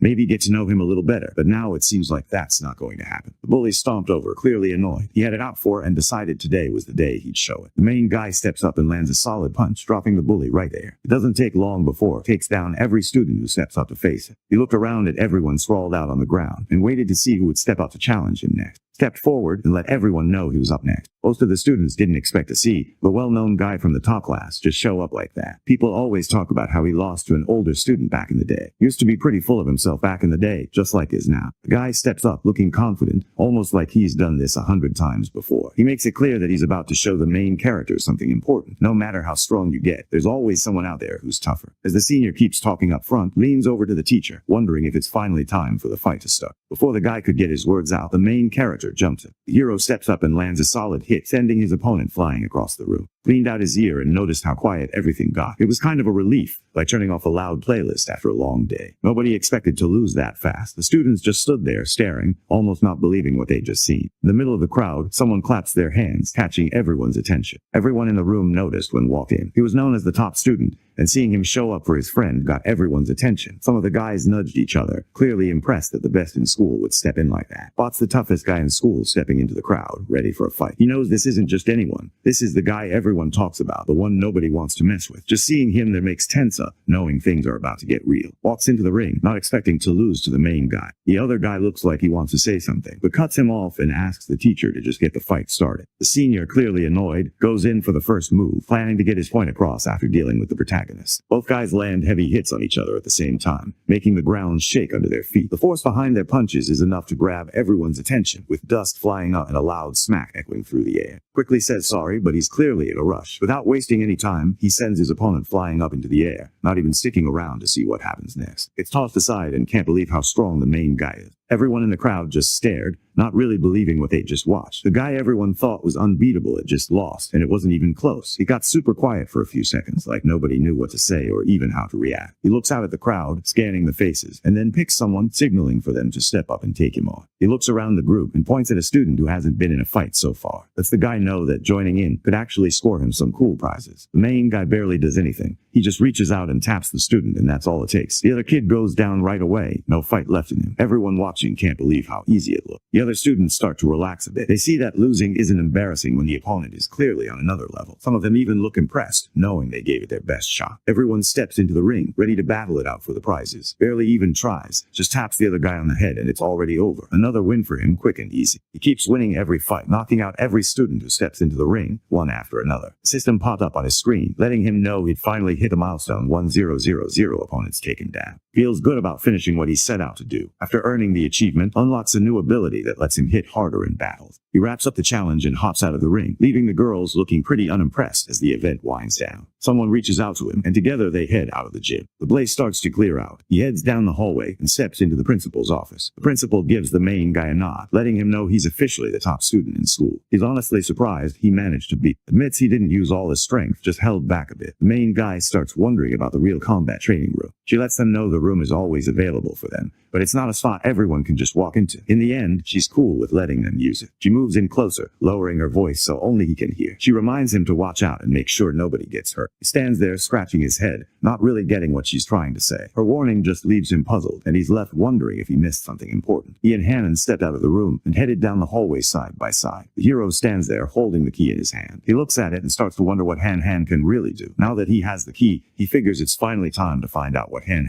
is capable of. Called him up asking if he could help her out with something. That everyone knows she signed up for a singing contest and wanted some help getting ready. She wanted to practice at night, so he said yes. The girl lights up with excitement and takes off running, clearly pumped and celebrating as she goes. Feels pretty proud of her and really wants her to get more confident after the contest. Was at home. There's nothing in this panel. In the next room, her parents could hear what was going on. Her dad couldn't help but feel uneasy about the two of them being by themselves. His wife gives him a hard look, reminding him that she and the guy have known each other since they were kids, so he shouldn't get involved. She warns him to stay out of things, and her dad, clearly nervous around her, just nods and promises to keep quiet. The main character catches some loud voices coming from her parents. She realizes they're arguing, and even though she tries not to listen, it's impossible to ignore what's going on. After some time, decided it was time to wrap up practice. He figured they'd done enough drills for one day and needed to hit the books. He lets her know they've got swimming class at school tomorrow. Stands by the door as he heads out, watching him go. Once he's gone, she sits there, thinking about the swimming class. Her face heats up a bit and she can't help but feel awkward remembering what happened. She heads over to her closet, flipping through her clothes until she spots her swimsuits. She takes a moment to decide which one to wear, thinking about what would look best for the day. She stands in front of the mirror, holding up a one piece in one hand and a bikini in the other. She can't really make up her mind about which one to wear. It's pretty embarrassed just thinking about putting on the bikini. She pictured them all hanging out at the pool and instantly felt her face get hotter. She figures it's just going to be around, so she grabs the bikini and tosses it in her bag. It was just another regular day at school. The halls buzzed with students trying to get to class on time, some messing around with friends, others glued to their phones. Everyone seemed to have their own routine, whether it was rushing to beat the bell or hanging back to avoid teachers. The whole place felt familiar, like a place everyone knew by heart, even if they'd rather be somewhere else. He's by the pool, hanging out by himself and waiting for it to show up. He's already changed and standing there in his swimming trunks, looking like he's just waiting for something to happen. All the cameras around the pool had something blocking them. Here's calling out to him from behind and quickly turns to see what's up. He stops in his tracks when he sees Han walk out of the locker room wearing a bikini. He wasn't expecting that at all, and it definitely catches him off guard. She walks up to him and checks if he's been waiting for her. He watched her moving along, trying to warn her about the slippery floor. Even though he acted casual on the outside, deep down he was actually pretty impressed by how she handled herself. Gestures for her to join him in the water, ready to kick off their training. Both of them jump in and swim side by side under the water. Under the water, the main guy reaches out and carefully takes her hand. Glances over at both of them underwater. She steps up and wraps her arms around him, pulling him into a hug. The girl looks up and gestures toward the surface, letting everyone know she wants to head back up. The main guy wraps his arms around her and lifts her off the ground, starting to rise up. As soon as they come up for air, he tries to figure out what just went down. Annan didn't expect it, but when the water moved through her body, it felt weird, almost like something was off, but she couldn't quite figure out what. He holds out her hands, letting everyone see for themselves that what she's saying is true. The water slips right through her fingers like she's not even touching it. The girl looks at him, confused, as water starts to drip down from her body. She doesn't really get why it's happening and turns to him, hoping he might have some kind of answer. RMC's face changes when it clicks. This has to be her superpower. He locks in, starting to focus, knowing things just got real. He reached out and checked his friend's hand, just to make sure everything was okay. He grabs the girl's hand and notices that water just goes straight through, like her hand isn't even there. Thinks they should see if the same thing happens on other parts of her body. The girl nods, her face turning red as she tries to hide how awkward she feels. She lay back on the lounge chair, barely saying the hero's name, her voice so quiet he almost missed it. He splashed some water on her just to see how she'd react. She wanted to know if this was going to take a while. After trying a couple of things, he figures out that her body seems pretty normal. He lets her know that right now, it seems like only her hands have this strange power. Wondered if her issue had something to do with this strange ability, and he thought she was probably right. He let her know that if she ever felt like she was about to lose control again, she should tell him first. He starts to panic a bit, unsure of what's going on, and tells her to see if anything else feels weird. Realizes he nearly acted like a complete weirdo, and Anne suddenly figures out that she isn't just some average person. She actually has water powers. Instead of seeing herself as useless, she starts to realize she's got got something special going on. She believes that someday, when she's got her powers figured out, she'll be there for him, backing him up just like he always hoped someone would. The hero heads into the city, planning to pick up some more beast meat. He walked into the market and spotted a clerk who noticed him right away, giving a quick nod and a friendly wave as he stepped inside. He slides his credit card onto the counter, ready to pay. He tells the shopkeeper he wants to buy 100 pounds of gray eagle meat. The woman grabs the card and checks out the delivery address. She looks a bit caught off guard by what's on the order. She watches him walk away and starts thinking about what kind of guy would just give so much without a second thought. The clerk finishes up the order, hoping deep down that the customer leaves a solid review this time. Inside an old warehouse, he looked around, thinking about how all those nights writing his novel had actually paid off. Now, he had $210,000 saved up. He checks his cash and realizes he actually has enough to pay for the giant eagle meat. The guy's pretty hyped, barely able to sit still as he wonders what kind of surprise the Codex has in store for him next. He gets a notification from the system saying he's just absorbed the eagle's life source, and now the Codex is fully charged. In his mind, a huge eagle soared high above a sea that glittered with crystal. The eagle in the picture swoops down fast, heading straight for the water like it's locked onto something. In his head, he pictured an eagle swooping down and grabbing a huge squid with its claws. After unlocking the Codex, the system gives him a quick congrats and lets him know he's just picked up the attribute. With this new power, he could see way more than before, picking up on every little movement around him. Tracking stuff got way easier, almost like he had eyes everywhere. Now his eyes shine bright gold, standing out in the room. He tries out his new power and suddenly, he's able to see the whole city at the same time. Every street, building, and even the people moving around. It's all there, like he's got the ultimate drone view. He can spot one person in a crowd without any trouble, like his eyes just lock right on them. He's surprised at himself, realizing he can actually make out what's on someone else's phone screen from way across the room. After trying out his new power, he heads home. When he steps inside, he notices his parents hanging out in the living room, just watching TV. He wasn't expecting to see them there, so it catches him off guard for a second. The news showed a story about a monster called a winch. It had attacked and hurt a lot of people, hundreds actually. The whole thing looked serious, and anyone watching couldn't help but feel uneasy about what might happen next. The guy stood on stage, talking to the crowd. He looked serious as he explained that combining human genes wasn't the right way forward. People in the audience watched him, some nodding along, others just listening quietly. Before he could finish talking, another guy stepped in and cut him off. The new guy didn't think much of regular martial artists. He just didn't trust them at all. The protagonist's dad always seemed uneasy around people who used genetic fusion. To him, they were unpredictable, like things could go wrong at any second. He never really said it out loud, but his attitude made it clear he didn't trust what they were capable of. His mom keeps saying the government is pretty strict about things, so stuff going wrong doesn't really happen much. The dad brought up something serious. Genetic fusion makes it impossible to have kids. His mom glanced over at him, clearly caught off guard that he'd been listening in on what they were saying. She suddenly gets embarrassed when she realizes her son overheard her talking about grown-up things. The mom decides it's time to switch things up and tells her son to come eat dinner now that he's back home. At dinner, brought up that the school was hosting a singing competition this year. He let everyone know that had already signed up to take part. The dad's pumped and lets everyone know that the family's all in. Everyone's going to support her. To them, she's already part of the family. The hero nods along with the plan, not making a big deal out of it. He keeps eating, looking pretty chill, like this is just another regular lunch for him. On the day of the competition, people start showing up in front of the stage, all waiting to see what's about to go down. The crowd keeps getting bigger, everyone trying to grab a good spot before the show kicks off. Some folks are hyped, others look a little nervous, but everyone's paying attention as the performers get ready behind the scenes. The place is buzzing, like everyone's just waiting for something cool to happen. Parents sat right up front, holding a banner and cheering him on. Backstage, hung out with his friend in an empty classroom, helping her get ready for her performance. He checked her outfit, made sure everything was in place, and tried to calm her nerves before she had to go in front of everyone. The room was quiet, just the two of them,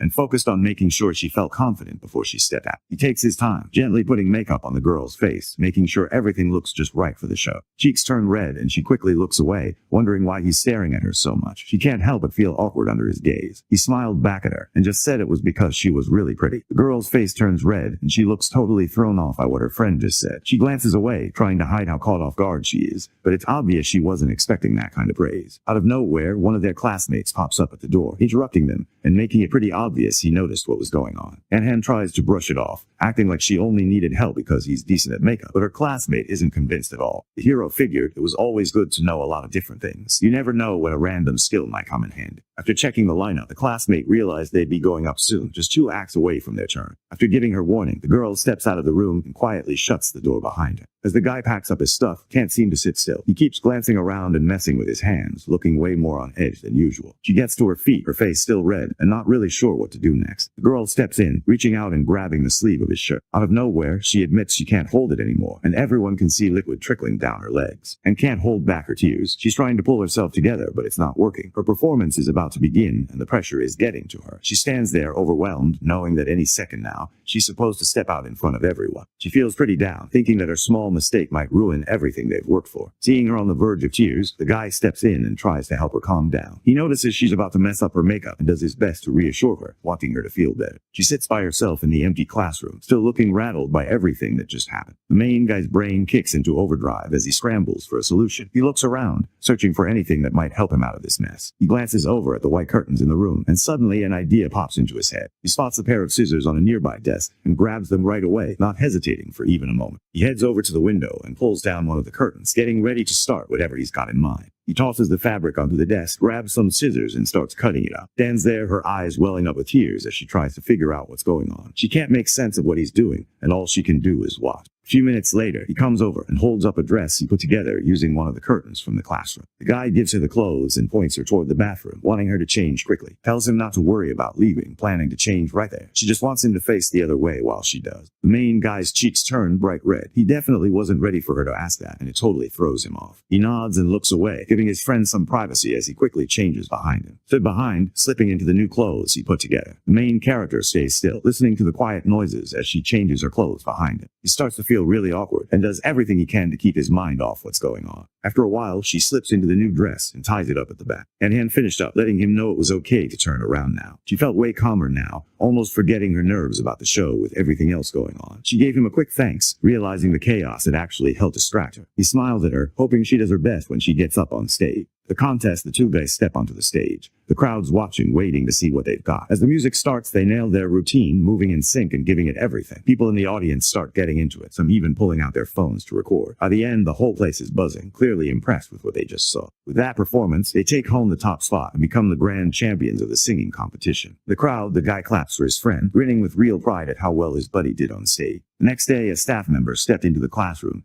and just froze for a second when they saw the curtain totally wrecked. Because of what happened, both of them got stuck with detention. After school, they had to stay behind and clean up the classroom together. The guy figures he deserves this for slicing up the school curtain. Out of nowhere, a screen appeared right in front of him, showing that he'd just finished a mission. The hero lets out a small smirk, surprised by how things turned out. He hadn't seen this coming, but it feels like a win he didn't expect. Out in the hallway, a group of girls noticed Han. They said some nice things about her and asked if she wanted to join them after school. She lights up and quickly says yes to the invite, clearly looking forward to it. Her newfound confidence started showing up in her martial arts too. She was picking up new moves way faster and didn't hesitate like she used to. Every time she stepped onto the mat, she looked more focused, and even her classmates started to notice she was getting stronger. At the same time, the main guy is starting to get noticed at school. He just won a big tournament, and now more people are talking about him. After winning this time, he added another trophy to his collection at home. His shelf was already stacked with awards and medals from past wins, showing just how far he'd come. He ended up getting his face on the posters for his friend's family dojo, showing up everywhere as their go-to guy. After saving up for what felt like forever, he finally had $900,000. Now he could get his hands on more beast meat. He walks into the shop, and right away, the saleswoman spots him and brings out a box with his special order inside. This time, he managed to get his hands on some dragon lizard meat, which everyone knows is really hard to find. He grabs the meat and starts to take in the creature's power. A blue glow starts to form around him, showing something big is happening. All of a sudden, the system pops up and lets him know he's unlocked the codex. He also scores a new skill, which catches him off guard. Just got a new power. He can blend in with his surroundings so well that it's almost impossible to tell he's there. Even if someone's looking right at him, they wouldn't notice anything strange. It's not just hiding. It's like he disappears from people's senses completely. He thinks this power could help him slip past enemies and catch them off guard. Stealth and surprise might be his best shot. After everything that happened, the guy figures it's time to head back, but he remembers he still needs to grab a cake before going home. He's walking down the street when he comes to an abrupt halt. Something just doesn't feel right, like there's something off in the air,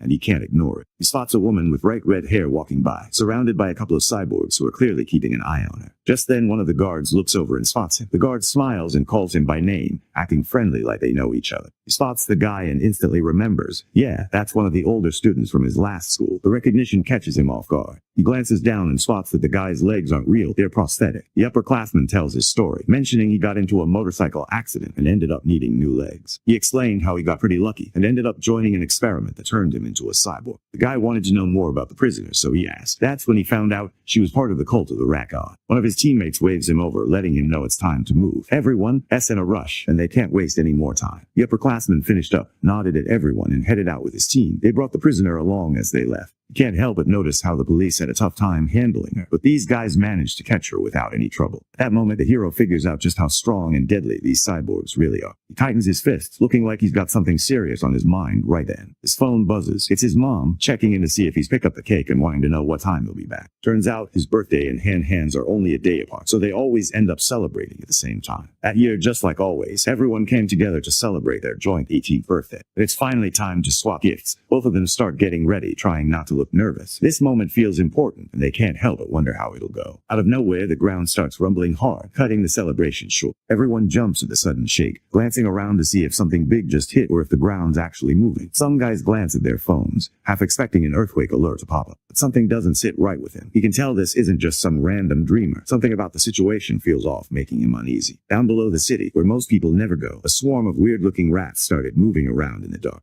The boy looked up. The next morning, the TV was on, and a news anchor talked about what happened the night before.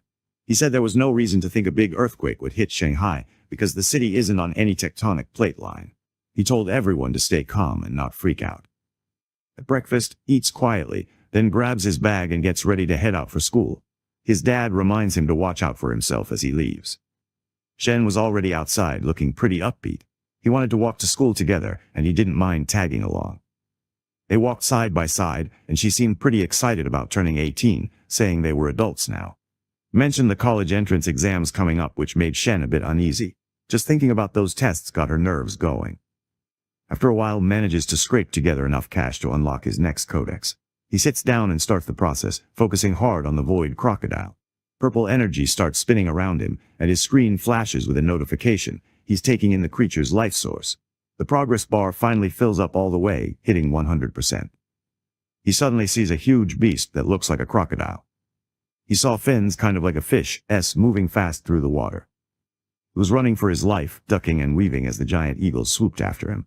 The thing's wings cast a huge shadow over the ground, and its sharp eyes never lost track of him. Every time he thought he'd found a place to hide, the eagle was right there, making his heart pound even harder. Another notification pops up, letting him know he's just unlocked the Void Crocodile Codex and picked up a new ability called Danger Perception. The system breaks it down. Now he can sense when other creatures nearby are hostile, and he can guess how strong they are. Thinks this will come in handy, especially for spotting sneak attacks before they happen. He heads over to a crowded mall, wanting to try out his new power where plenty of people are around. Moves through the crowd, quietly checking out everyone around him with his danger sense. Now he can actually spot how strong people are. Most of the folks he passes are just regular Tier 1 or Tier 2, nothing special. Seeing this, he figures out that almost everyone here is just your average person. As he wandered through the supermarket aisles, he started thinking about what to add next to the codex.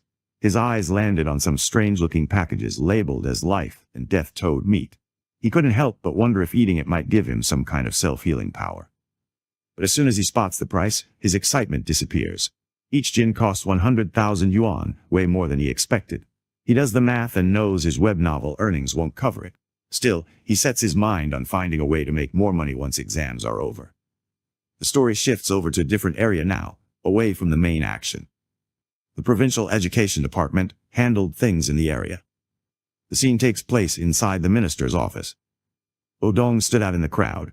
She had light purple hair that fell just right, and those antler-shaped horns on her head made her impossible to miss. The vice principal of Shanghai University, who also works as the minister of education for province, sits back and listens as someone gives a report. He stays focused, taking in all the details and paying close attention to what's being said. One of the guys on the team wraps up his presentation about how schools are doing all over the province. Odong sits back and takes a slow sip of her drink. She nods at him, showing her thanks without making a big deal out of it. She wanted to know what was happening at Origin Site number 36. Her assistant let her know things had finally calmed down and looked pretty relieved. He said that if things hadn't settled, the whole province would have been in serious trouble. There's nothing left for them to talk about, so Modong just lets him leave. After he left, Modong sat there in silence, her mind wandering. It had been a really long time since she'd taken on a student. The thought lingered as she stared off, caught up in old memories. She heads over to the big window that faces the beach. The view outside is all palm trees and bright blue water, but she's not really paying attention to that. Instead, she just looks at her own reflection in the glass, lost in her thoughts. The martial arts college entrance exam is no joke. It drags on for 9 days straight. On the first morning, everyone sits down for a written test, kicking things off with pencils and papers before any real action starts. In the afternoon, there was a physical fitness test. For a whole week starting on the second day, the students head out into the woods. They're there to prove themselves, putting all their fighting and survival skills to the test. The forest becomes their training ground, and every day is about pushing through, figuring things out, and seeing who can handle the real thing. On the last day, everyone focused on taking a test to see how well they could handle gene fusion and mechanical upgrades. On June 7th, the exam finally started. Walked alongside Shen. Anyone could tell she seemed tense, glancing around and fidgeting with her sleeves as they moved. She grabs his sleeve, her hand shaking a little. Anyone could see she's on edge, trying to let him know how stressed she feels. She was mostly scared that she might pee herself again. Gives her a friendly smile, the kind that makes things feel a little more comfortable. He gives her a quick hug, trying to calm her down and let her know everything's all right. He held her gently, letting her know that she already knew what to do. She'd done her homework, and she'd even put on a diaper just in case. Now all she had to do was go for it and try her best. When he stands close to her, her face turns red and she feels a little nervous, but there's something about it that helps her relax. She thinks about what she needs to do and quietly decides to give it her all. She looks at him, wanting him to put in the same effort, and he nods, ready to step up too. During the written exam, sits back in his seat, looking calm and sure of himself. He moves through the test without any trouble, filling in the answers like it's no big deal. He wraps up way ahead of the timer. With time to spare and nothing else going on, he leans his head on his hand, scrolling through ideas in his mind for his web novel, trying to come up with something cool for his next chapter. After the exam ended, he spotted Shen leaving the classroom. She kept her head down and didn't look too happy. He started to think maybe the test didn't go so great for her. He walks over and rests his hand on her shoulder, trying to help her feel better about the test. He tells her that all they have to do now is pass the written part. But Shen cuts him off fast, letting him know she actually nailed it and doesn't need any help. Noticed something was off. He looked at her and could tell she didn't seem okay. He wondered what was going on with her. Shen's face turned bright red as she looked down, embarrassed. She admitted almost in a whisper that something had gone wrong. He ended up wetting her pants again. Embarrassed, she rushed off to the restroom, telling him to hold on. Watched her go, reminding her not to take too long since the physical fitness test was about to start. Later on, when it was time for weightlifting, Lin stepped up and showed just how strong he really was. While everyone else was struggling, he grabbed a huge 950 barbell and lifted it with just one hand, barely breaking a sweat. The announcer called out his final score, and the rest of the students just stared, not sure what to think. Whole class went wild when they heard the news. Everyone started talking about the times he blew past expectations before, like when he finished the 100-meter dash in just over 5 seconds, or that time he managed a vertical jump close to 5 meters. All those insane numbers were fresh in their minds, and it was almost like they couldn't believe what they were hearing now. Jen had just finished her tests and looked pretty worn out, still in her gym clothes. She walked over to who seemed curious about her results. She looks tired but can't hide how proud she is as she shares her results. She ran the 100 meters in 9.32 seconds, jumped 1.62 meters straight up, and managed to lift 125 kilograms. Even though those numbers are pretty wild, she lets out a quiet sigh and admits her results still don't stack up next to his. Noticed her test scores and seemed pretty impressed. He gently patted her on the head, a simple gesture that said he was genuinely proud of her. She looked up at him, her face lighting up with a smile, feeling good about the recognition. A little while later, came running over to the group, looking pretty hyped. He let everyone know that the results for the written exam were finally out. He let everyone know that, and Gang did pretty well, both landing scores somewhere in the high 80s, while he got an even 80. Curious about how the others did, he turned to ask about their results. Meanwhile, Shen, looking a bit on edge, pulled out her phone to check her own score. Her face brightens as she shares her score, an 82, just stands there caught off guard. Both of them glanced over at. Raised his phone, the screen lighting up with a big, bold 100. Shen pumped his fist and looked genuinely happy for him. Meanwhile, just stared, totally lost for words, not really surprised but still amazed at how, always seemed to pull stuff like this off. On the way home, Shen looked uneasy, thinking about the next step, the week-long practical test out in the forest. The idea of spending that much time in the wild clearly made her anxious, and she couldn't help but imagine all the challenges that might come up. Reaches out and takes her hand, letting her know that he's not going anywhere. She feels a bit better after that and decides to stay close to him. In a quiet, private room, two mysterious people sat together talking about the exam. Their faces stayed hidden in the shadows, and their voices were low, making the whole scene feel secretive. While everyone else was busy stressing about the test, these two seemed to know something nobody else did. A man in a sharp suit, face hidden behind a creepy plague doctor mask, handed over a small wooden box to a younger guy. The masked man gave a nod, signaling his guy to take advantage of his job as a safety officer. The younger dude picked up the box, gripping it a little than usual. Inside the box, there are 10 small, dark objects that look kind of like seeds. The masked man calls them demon seeds, and he plans to use them to help him with whatever he's about to do. The masked man tells the young guy there's a chance to become a full member if he pulls this off. But the guy doesn't seem too bothered about joining up. He looks like he's got his eye on something else. He's way more interested in getting his hands on a rare fruit, probably because it's not something you see every day. The whole membership thing is cool and all, but honestly the fruit sounds way more tempting to him right now. The masked guy just laughed at him, almost like he thought the whole thing was a joke. He pointed out that grabbing one fruit wouldn't really get him far. It would only bump him up a little, nothing major. But if he decided to join their group, then he'd actually have a real shot at becoming something way stronger, like reaching a whole new level most people never even see. After a moment, things started to settle down. The tension in the air slowly faded, and everyone tried to get back to normal, even if it was kind of awkward. Some people glanced around, checking to see how others were handling it, while a few just kept to themselves, pretending nothing happened. The room felt quieter than before, but little by little, life moved on. The young man nods to himself, realizing that joining as an official member means way more than anything else he could win. Early in the morning, a group of buses rolled down a foggy road, carrying students to the spot where their forest practical exam would happen. Everyone sat quietly, the windows clouded up from the chilly mist outside, while some kids tried to catch a few more minutes of sleep, and others stared at their phones, scrolling through memes or nervously checking messages. The buses bumped along, and the students knew this wasn't just any school trip. Today was going to be different. Inside the car, Zekin noticed they had finally pulled up to their destination. Han was still asleep with his head resting on Zekin's shoulder, so Zekin gently nudged him awake. The waifu slowly opened her eyes, still looking pretty sleepy. She glanced around, trying to figure out if they had actually made it to the exam spot already. The two guys hopped off the bus with the rest of the students and made their way over to where everyone was supposed to meet up. Out in the open field, the group gets a rundown of the game. The rules are pretty simple. Everyone has to head into the woods and look for tags with numbers on them. Each tag is worth points, so the more they find, the better their score. The announcement talks about some dangerous beasts on campus. These creatures are basically a chance for the top students to score some bonus points.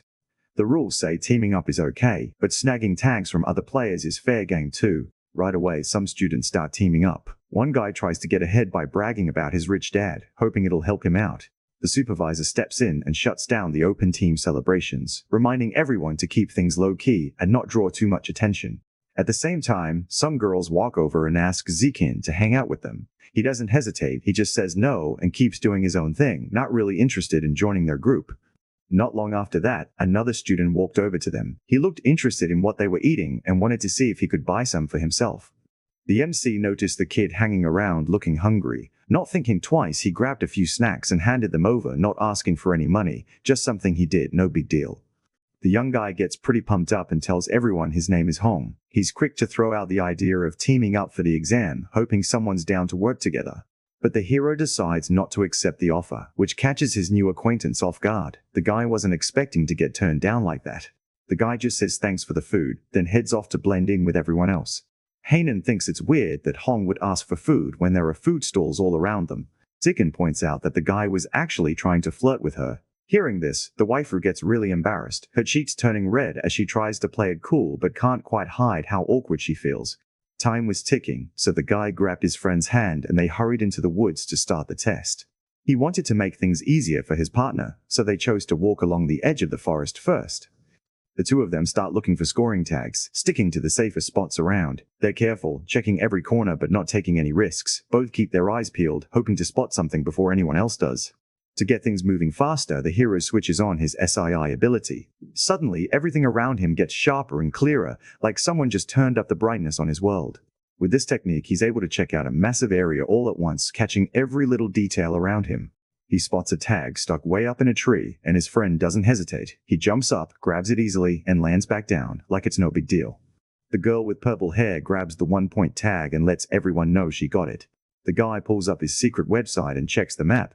Right away, he spots a bunch of other hidden tags close by. They quickly picked up a bunch of scoring tags, barely breaking a sweat. Hanan can't help but light up, rushing over to hug Zikin. He's honestly amazed at how Zikin always manages to find whatever they're looking for. Out of nowhere, someone stepped right into their way, catching them off guard. It turned out to be Hong, the same background guy they'd run into right before the exam started. The young guy holds up his tags, letting them see he's got 28 points. He's hoping it's enough to show he appreciates what they did for him. The extra keeps glancing over at Han, clearly interested in what he's up to. He seems to be thinking about making a deal, hoping they can work together and share the points between them. Zikin could tell he wasn't being honest. If this guy really wanted to pay him back, Zikin figured he should just give up all his tags. That would be the real way to settle things. The guy's eyes widen and his face goes red. He can't believe what the protagonist just suggested. He clenches his fists, clearly not happy about it. He braces himself, clearly fired up, and looks like he's about to charge at the hero, making it obvious he's not backing down. The young guy doesn't waste any time. He locks his eyes on Zikin and just goes for it, running right at him like he's got something to prove. You can see in his face he's fired up, not holding back, totally set on throwing down. The hero couldn't help but smirk, realizing he'd definitely pushed things with the way he'd been acting. The main guy reacts fast, blocking the hit like it's no big deal. He doesn't even flinch, just throws a punch right back, landing it in the other guy's stomach. The hit lands with serious force, making the extra bend over and start coughing hard.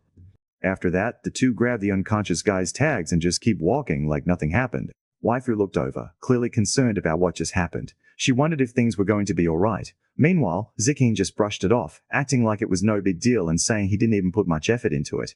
Over the next few days, the two guys spend a lot of time in the forest. As they walk around and check out new spots, the main character helps his friend get better at stuff. Each day, they find something new, and the training gets a little tougher. They start to know the trails and shortcuts pretty well, and even though it's challenging, they both seem to enjoy it. He shows her how to use a bamboo stick to fight off a wild boar that wandered into their area. While they had some time, the guys grabbed a few fruits from nearby trees to snack on during the survival test.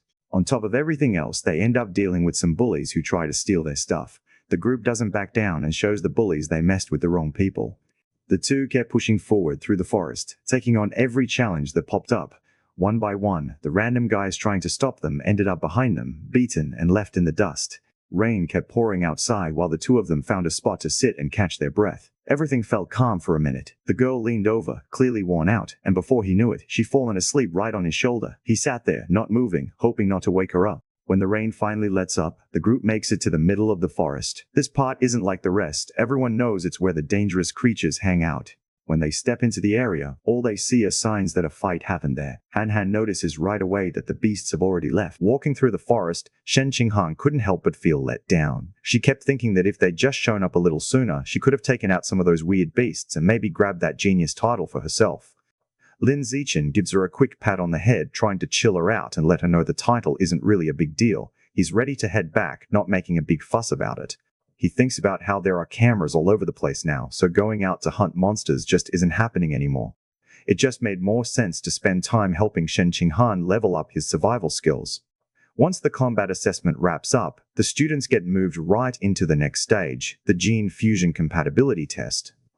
They get taken by bus to this lockdown lab on an island called the Island Gene Research Institute. The group gets told to line up for the test.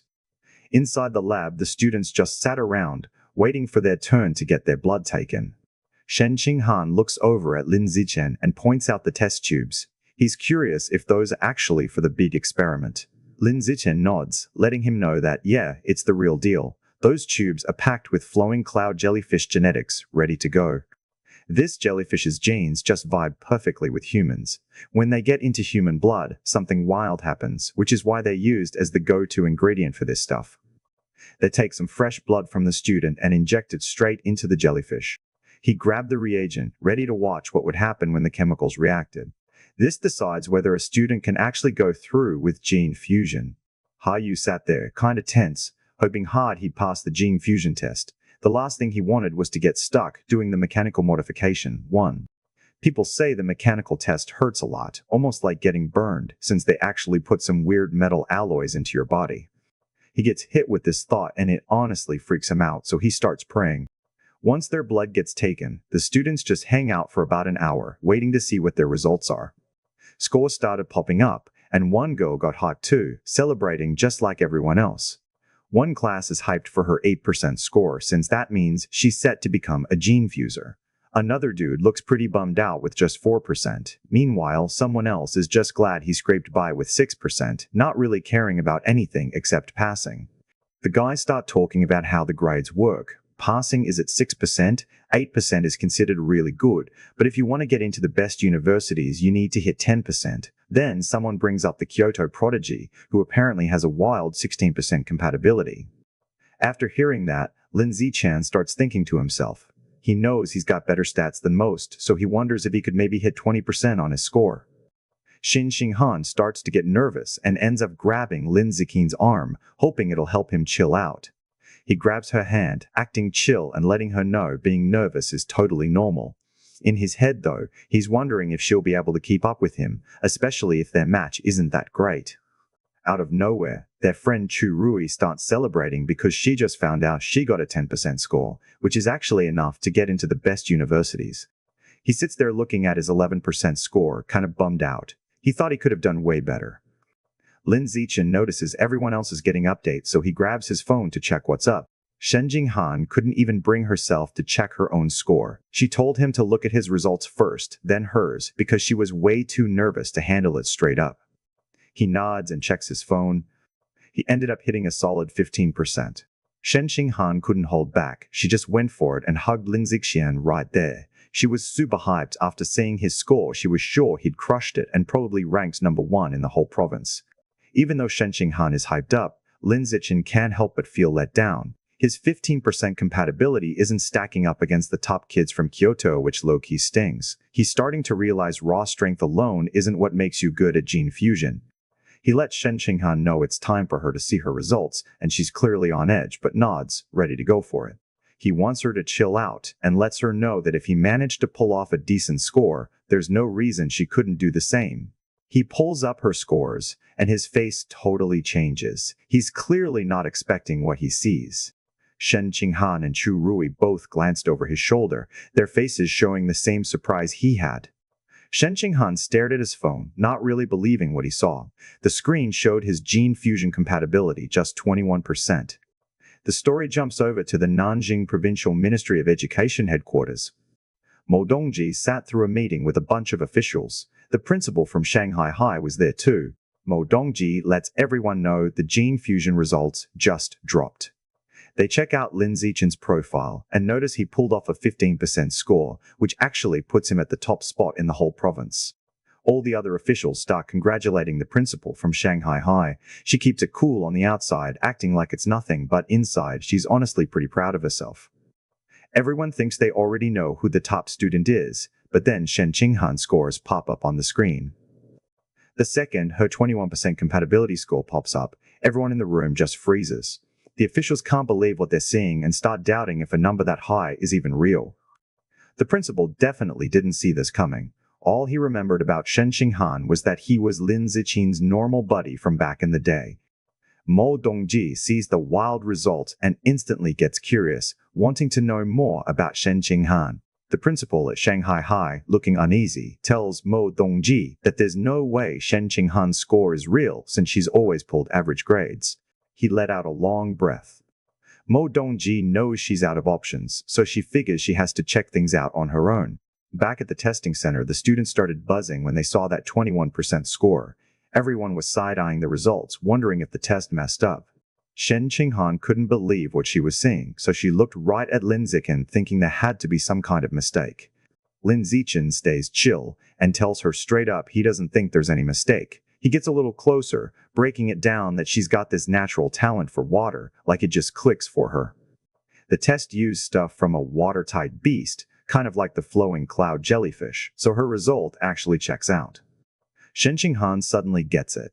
She's pumped because she just found out her body works perfectly with watertight beast genes. That basically means she's got real natural talent. She stands taller now, finally feeling like she belongs next to Lin Zichan. He catches her eye and gives her a proud smile, clearly glad to see her leveling up.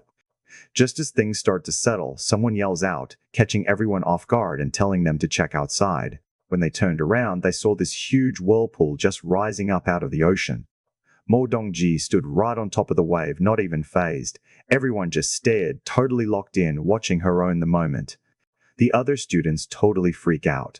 all thinking she might be some kind of heretic who's about to blow up the whole place. He lands. Everyone instantly bows their heads when she walks in, since she's the vice principal. People around her started talking, saying she's got dragon genes, and that's the reason she can control water like it's nothing. Yuan sizes up, eyeing her carefully, trying to figure out if she's really Shen. Hanan feels pretty tense, but she nods and lets them know it's her. The vice principal tells them to take her blood 3 times, so she has to do the aptitude test all over again. After some time, her friends started getting nervous. Nobody just takes 3 vials of blood like it's no big deal. Out of nowhere, a scientist walks in and tells to come with him to another room. When she walks in, she sees the vice principal just chilling at her desk, already waiting. Yuan grins as he lets everyone know the test results just dropped. She moved in closer too, looking surprised that every single result showed up as 21%. The vice principal doesn't waste any time. She just straight up tells everyone she wants Hanan as her disciple. Just sits there totally stunned by the offer, not even sure she heard it right. The woman needed everyone to see she was serious, so she just started moving the water around like it was nothing. She claims that if the girl decides to become her student,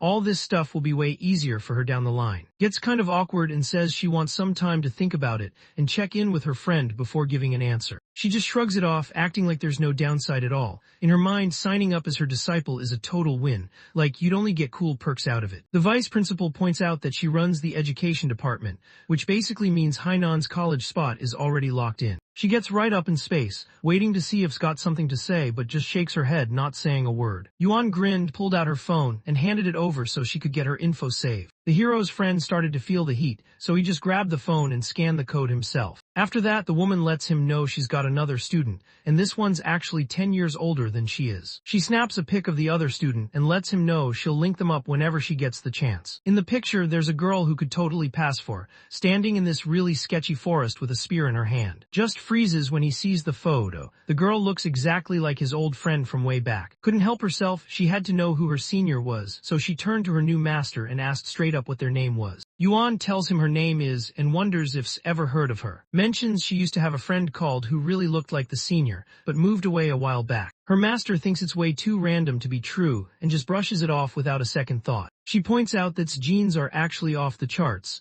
and she's already planning to run a full checkup on her later. The master puts his hand on his chest, and out of nowhere this bright golden light just starts glowing. The vice principal just freezes for a second, totally caught off guard by what's going on. She definitely didn't see that coming. She thinks the whole thing is super weird and just can't wrap her head around what's happening. Wondered if there was anything off about her body. The woman told her she was all good, everything checked out as F2 normal. Yuan wanted to keep her safe, so he told her he'd change the results to 16%. She was cool with it. Everything's wrapped up, and the master points out it's getting late, so can bounce and head home. The hero's friend heads out and waves bye to her new master. The door shut. The vice principal sat by herself in the room, grabbed her phone, and got ready to make a call that actually mattered. She lets her dad know she's decided to take on the girl with 21% compatibility as her disciple. The guy on the phone tells her she crushed it, and that this student is about to hook them up with some serious rewards. He tells her not to let anyone find out about the girl's talent, and Yuan just nods, sticking with what her dad says. He's walking back to her place, still trying to wrap his head around how she suddenly got a master just like that.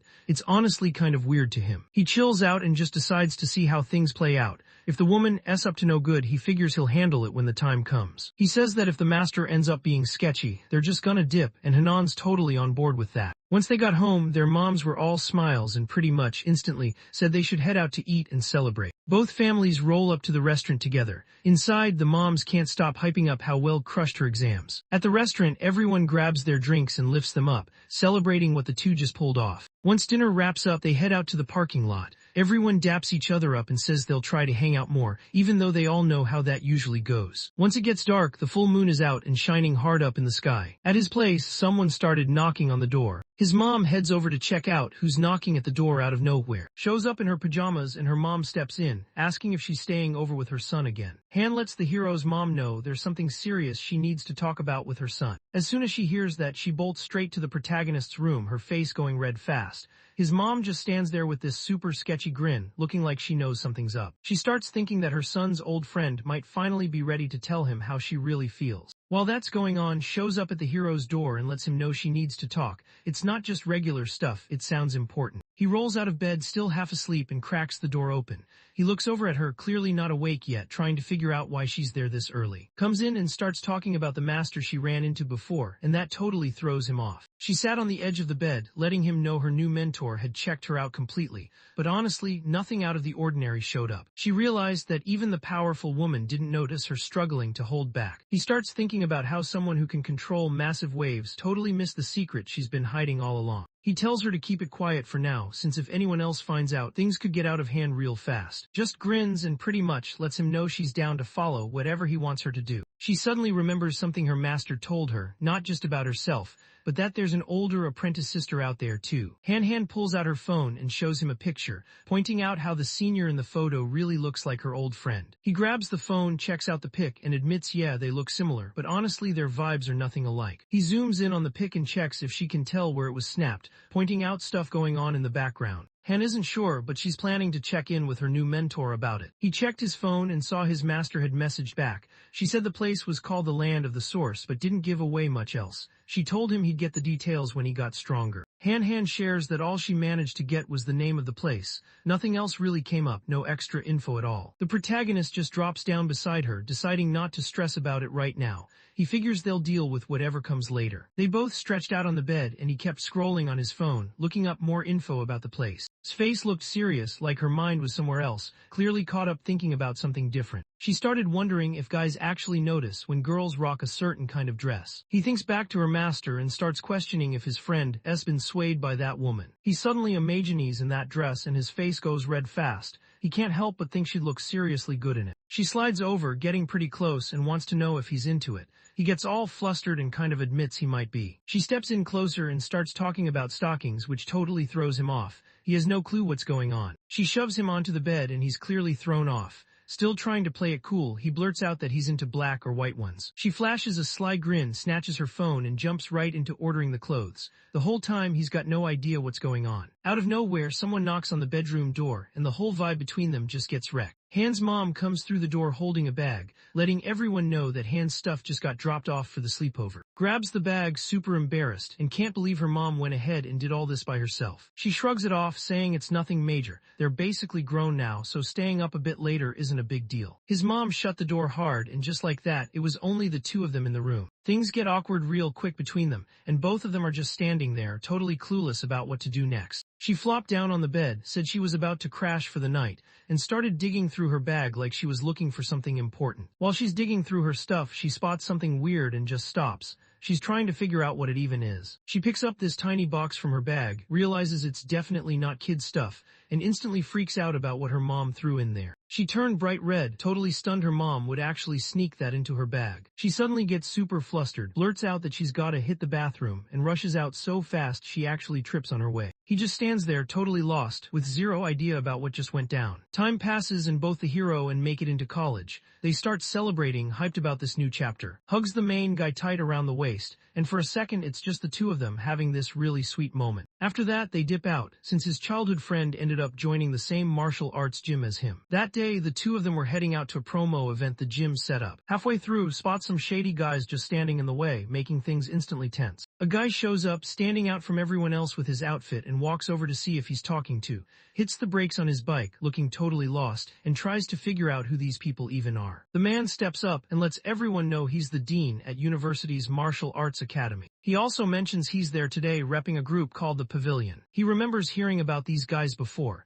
They're the crew that doesn't mess with genetic fusion or tech at all. The dean gestures for her to come over but isn't having it. He just heads straight for the exit. The man steps in and puts his hand on his shoulder, asking him to hang on for a sec so they can have a quick chat. The guy really wants him on board, so he even pulls out a brand new phone and tries to win him over with it. While they're chilling over coffee, the guy lets him know his team studies what regular people are really capable of. No tricks, no upgrades, just straight up human potential. They're all about pushing past what everyone else can do, trying to level up into something rare, maybe even legendary. Dean says they've already pulled it off before and pulls up a video on his phone to back it up, showing our hero the proof right there. In the video, the level 19 guy goes up against this tough genetic fusion user who's got wings. The main guy spots the dude with wings and realizes he's that hero everyone talks about, the one who took down the whole rat god cult by himself. The video shows the guy with wings blasting straight up into the sky, moving way faster than anyone expected. He goes all out, dropping a storm of sharp feathers straight at the Dean without holding back. The Dean takes the full blast from the feathers, getting wrecked and covered in cuts all over. Even with all that, he just tanks it and stays standing. Once the hit was done, his opponent dropped back into the ring. Even though he's hurt, the Dean doesn't hold back. He just goes for it, rushing straight at the Birdman and throwing a huge punch. He swings and lands a solid punch right to his opponent's face, dropping a heavy hit that everyone could feel. The hit knocks the Winged Man off his feet and launches him through the air. The Dean stands up and says straight up that only pure humans matter for the future, not anyone with mixed blood. Just saw something wild and can't tell if the video is actually legit or if someone went all out to fake it. The guy tells him the video's totally clean and says he should check out his next fights. The guy wonders out loud why they can't just drop the video online, but the Dean shuts that down, saying it's not allowed. He points out that the higher-ups think leveling up your biology is the only way forward, so they pretty much just act like those people don't even exist. The guy gets annoyed, thinking that if more people don't start looking into this stuff, nothing's ever gonna change. He chills out pretty quick and thinks if someone like joins their crew, maybe he won't have to sit at level 9 for the next 50 years. The main guy doesn't get it at all, since the Dean honestly looks like he's maybe 50 tops. It's like just knew what was thinking. Out of nowhere, he drops a wild secret. He's not actually as young as he looks. The dude's almost 100, but you'd never guess just by looking at him. Turns out he's been using their cultivation tricks to stay looking young, and that's how he's kept everyone guessing all this time. Didn't really buy it at first, so he hopped online and started looking up the Dean of Shanghai University's academy. The results back up what Wu said. Even an online encyclopedia has his birth date down as March 1929. Didn't expect their way of training could let someone live that long, and for a second, he thought about whether his parents could pick it up too. He keeps scrolling and finds out that back in the day, was the young master of the family who basically ran the show in martial arts. Once gene fusion became the new normal, his family just wouldn't budge. They stuck to their old ways, and because of that their dojo started falling apart and lost all its hype. The info dropped something personal too, because kept sticking to the old ways his wife and kids bounced. They wanted to try gene fusion instead. Scrolls through the article, his mind jumping straight to Shen En. He's sure about her, no way she'd ever walk out on him. He's deep into his research, just scrolling, when something wild pops up on his screen and catches him totally off guard. Scrolling through the relationships section, spots that his ex-wife is listed as Yuan. He remembers that's actually another name for Shen's new master Mo. Then he notices something off. The profile pictures for his son Yuan and his daughter Yuan are both grayed out. That gets him thinking, did something happen to them or are they gone for good? Glances up from his phone and checks out. Right away, he knows this guy isn't just anyone, you gotta watch out for him. Wu catches someone staring hard at him. He just grins, kind of flexing how he still looks young even though he's pushing 100. For him, that's real proof that pure-blooded humans have some serious potential, and honestly that's the whole reason is even around. He goes all in, saying that Ren is about people rising up and taking on the heavens themselves. He thinks anyone using gene fusion is basically setting themselves up to lose, since they'll always be stuck behind the beasts they copy, and in the end, those beasts will just wipe them out. He brings up the same point about mechanical upgrades, saying that since most of the parts come from weird beasts, this route can never really go beyond what those creatures started. He bangs his fists on the table, making it clear that doesn't totally hate these methods. He just thinks it's wild for everyone to gamble everything on them. In his mind, they're fine for now, but they need to find something way better for the future. Fired up and serious, reaches out too, hoping he'll join and help out with what's next for everyone. Just puts his hand up, letting everyone know he's not interested, but doesn't let that stop him. He's convinced could be the first full human to actually break past what normal people can do, and he's not shy about showing it. Stays focused and wants to know straight up what this cultivation method is all about. Stands tall, letting everyone know he's mastered the blood tempering art, an old school method he picked up from some ancient ruins. He explains that it's basically using your own energy and blood to toughen up your body, making you way stronger in a fight. He's always bragging about how, according to some old legends, if someone masters this technique all the way, they basically turn into a living saint, like strong enough to smash mountains or rip apart massive metal monsters just using their hands. But then drops some bad news. Only pure-blooded humans can actually use this art. He says gene don't have the right blood and people with mechanical upgrades aren't built for it. Their bodies can't move chi and blood the way they need to. He thinks the future belongs to people with pure blood, that's his whole thing. So once again he tries to get to join, hoping this time she'll actually say yes. Thinks about it and decides he doesn't really know much about this whole thing yet, so he just wants to chill and watch for now. Leaned in closer, really trying to get his point across. He let know there was no rush to master everything, but honestly with the kind of physical skills had, letting that go to waste would just be a huge L. Leaned in, letting him know straight up that, too, even the dude with the crazy 16% gene fusion didn't really stack up next to him. He basically says she's not even close to being on the same level as, not even compared to a single strand of his hair. Shen just hears that and literally spits out her drink, totally caught off guard. Stood there totally locked in, his energy almost on fire. He let everyone know he's always backed, especially after seeing him crush that physical test with the top score in the province. In size, just built different, easily the real #1 talent around. He lets know that if he rolls with them, it's just a matter of time before he's way ahead of Shen. Shen just looks down, kind of bummed out, not really getting why she's suddenly part of whatever's going on. Lifts his hand, stopping right in the middle of his speech. He points straight at Shen, who's just sitting there trying not to stand out, and says she's the top student with that rare 16% gene fusion score he mentioned. Shen throws out a kind of awkward wave, and you can see starting to sweat, looking pretty stressed. Figured it was time to wrap things up, saying it was getting late. He grabbed the phone handed him earlier. He stands up, grabs Shen's hand, gives a nod for hooking him up with the phone and drinks, then lets him know they're heading out. Totally losing his cool, quickly tries to stop them from leaving. He's scrambling, promising they can test things out for 6 months if they just give him another shot. They walk off together, holding hands, and he calls out after them, saying he'll double whatever Evolution Academy's giving him. When that doesn't work, he starts to panic a bit and throws out an even crazier deal, offering 3 times the perks just to get them to listen. Hearing the word triple makes freeze up, his eyes going wide like he just saw something wild. Out of nowhere, the story jumps back to sitting at the table. He lets Wu know he's always been on board with how Ren sees things. Size lit up, he was totally locked in. He clenched his fist, basically ready to level up his game. He'd made up his mind to head over to and start putting his skills to work for the pureblood cause. Wu just stood there totally frozen. In his mind, a tiny cartoon version of himself was straight up bawling over all the cash he'd just agreed to hand over. Already had his mind made up. He looked at and said he wanted to ask something. He wanted to know if had any idea what the source site was. Stops in his tracks, not expecting someone so young to even know this spot existed. His face gets serious as he talks about the source site, saying it's where everything started. He goes on, letting everyone know that every weird beast out there came from that spot. Thinks it over and figures out that the source site is where all the weird beasts started popping up. He wonders if the beast meat people buy at markets is from that place too. Says yeah, since regular meat on Earth can't keep up with how much everyone needs. Then gets curious and wants to check if there are any videos of that spot online. Just shook his head and pointed out that nothing with a battery works in that place, so if anyone wants to save what they see, they've got to sketch it out by hand. Something clicks in his mind. He suddenly remembers seeing Shen's senior sister, Luo. Back then, he thought he'd seen a photo of her, but now he realizes it was actually an insanely detailed painting. Right as they're talking, his phone starts buzzing. It turns out Heiyu is calling. He wants to know where everyone's at since the gym promo event is about to kick off. Lets him know they're already on the way. He gets up, slides his backpack on, and lets Wu know it's time to bounce. They've got stuff to handle. Right before they head out, gives this blue book called Blood Tempering Art. He breaks it down, saying the book's got all the step-by-step ways to level up, but he also warns there's a limit. If you try to go past it, things could go sideways. To level up, you gotta hit ordinary tier 4 and have enough in blood. Since test scores are almost at tier 4, he figures it makes sense to dive into the book during summer break and start training for real once he levels up. Grabs the book and just tosses it into his bag like it's no big deal. Doesn't see it coming when drops that he's already hit ordinary tier 6,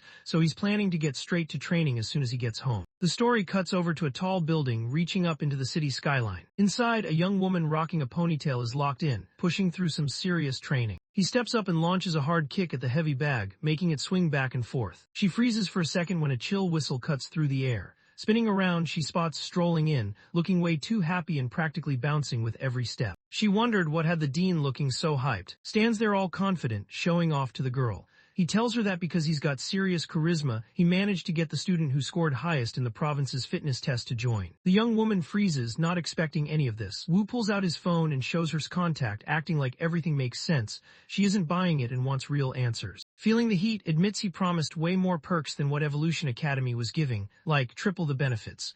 The girl totally loses it, freaking out because their group's already drowning in debt. Starts massaging her shoulders, trying to chill her out. He lets her know he's already lined up dates with 3 rich women so they don't have to sweat the bills. She doesn't look impressed at all. Switching it up, asks how long it took her to notice her chi and blood the first time she trained with the blood tempering art. She remembers it was about 10 years back and says it took her around a week. He wanted to know how long it took her to get good at blood control. She just said it only took her 2 months. Runs his hand over his chin, thinking she's got some real skills, exactly what you'd expect from someone who almost topped the Kyoto exams. He remembers how it took him 2 whole weeks just to figure out his own Kai and blood, and he's always called himself a genius. She looked down, clearly not wanting anyone to bring up what she used to be called. Ever since she stepped away from Gene Fusion to join up with Ren, she hadn't leveled up or hit any major milestones.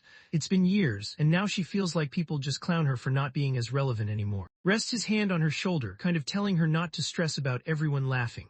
He reminds her that down the line, she's going to level up and be the one leaving them all in the dust. She lets out a sigh, thinking about how she's trained her body hard twice already, but still hasn't managed to unlock in. She starts to wonder about, curious how much longer it'll take for him to actually feel his Kai and blood for real. Figures is built different, so he'll probably only need around 10 days. When she hears that, the young woman smirks like she's got some tricks up her sleeve. She's already planning to show this new genius junior how things really work around here. Later that night, the whole city just goes silent. Chill's in his room, sitting cross-legged on his bed. He's got the blood-tempering art book open in front of him, locked in and focused while he meditates. He realized picking up on Kai and blood was super easy for him. He clocked it in literally 3 seconds. He checks out the book, figures it's time to try controlling his chi and blood. He wants to get stronger, so he starts with his right arm, ready to see what happens. He zeroes in, and suddenly his right arm gets covered in this wild, flame-looking glow. His phone pings with a system alert, letting him know he's using chi and blood to toughen up his skin, making it stronger and leveling up his skills. About 30 minutes later, decides to see if it worked. He grabs a knife and swings it hard at his own arm, not holding back at all. He watches as the blade just slides off his skin, no damage at all.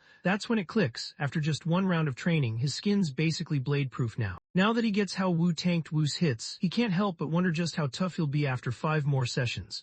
He goes right back to training, not wanting to waste any time. 3 hours later, is sprawled out on his bed, totally wiped and drenched in sweat. He starts running the numbers in his head. If he keeps grinding like this, he can get his whole body tempered in a week. His arms are already finished, but it cost him about 1/3 of his Kai and blood, which is kinda wild when he thinks about it. He's trying to sleep, but then his phone buzzes with a notification in the middle of the night. He glances at his phone and spots a message from Shen. She checks if he's awake and mentions she's got something cool for him, telling him to swing by her room. He's curious, so he heads over right away. He heads out, thinking about what kind of surprise might be waiting for him. In the hallway, he bumps into his mom. She looks at him with that look moms always have when they know something's up, then casually mentions that Shen texted her about some kind of surprise. She flashes a playful grin, nudging him to pick up the pace before Shen starts getting restless. Showed up and knocked on Shen's door, letting her know he was there. She opened up and let him come inside. He walks in and right away he freezes. Shen's bundled up on her bed, totally buried under a thick blanket, and her face is straight up red. He tries to figure out what's going on. She looks down, a little nervous, and lets him know this is what she had planned all along. His mind starts racing, thinking maybe the big reveal is her making a move on him.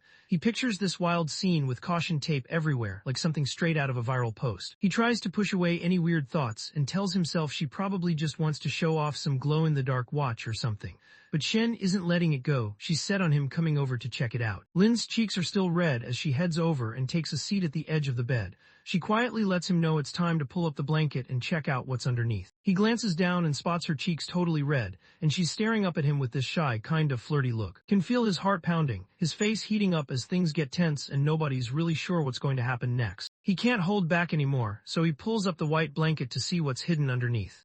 Lately, I've had a strong addiction to watching manhwa and manga recap videos. Every single day, I find myself binging one after another, losing hours and days doing absolutely nothing productive. And honestly, it's getting out of hand. So, maybe we can make these viral videos too. I mean, look at the views, the growth, the community these creators are building. It looks simple, right? But that's a trap. You go down this endless rabbit hole, spending money, losing sleep, hiring editors and writers from Fiverr and Upwork, and still feel like you've been robbed. Because don't forget how emotional the YouTube algorithm can be with making videos go viral. It's unpredictable, especially when the market's saturated, competition's relentless, and somehow other creators are dropping 10-hour videos daily while you're stuck trying to finish one. That's when I realized something had to change. So, I built the solution, the Webtoon Narrative Suite, a complete one-click system that handles everything from cropping, script narration, text-to-speech, image processing, and full video generation in one smooth process. Save money, reduce hours of work, and have a tool that only gives you straight results. Click on the link down below and experience it for yourself. And if you want even more tools to supercharge your YouTube recap journey, visit my Ko-Fi and Patreon pages where I drop weekly new tools designed to keep you ahead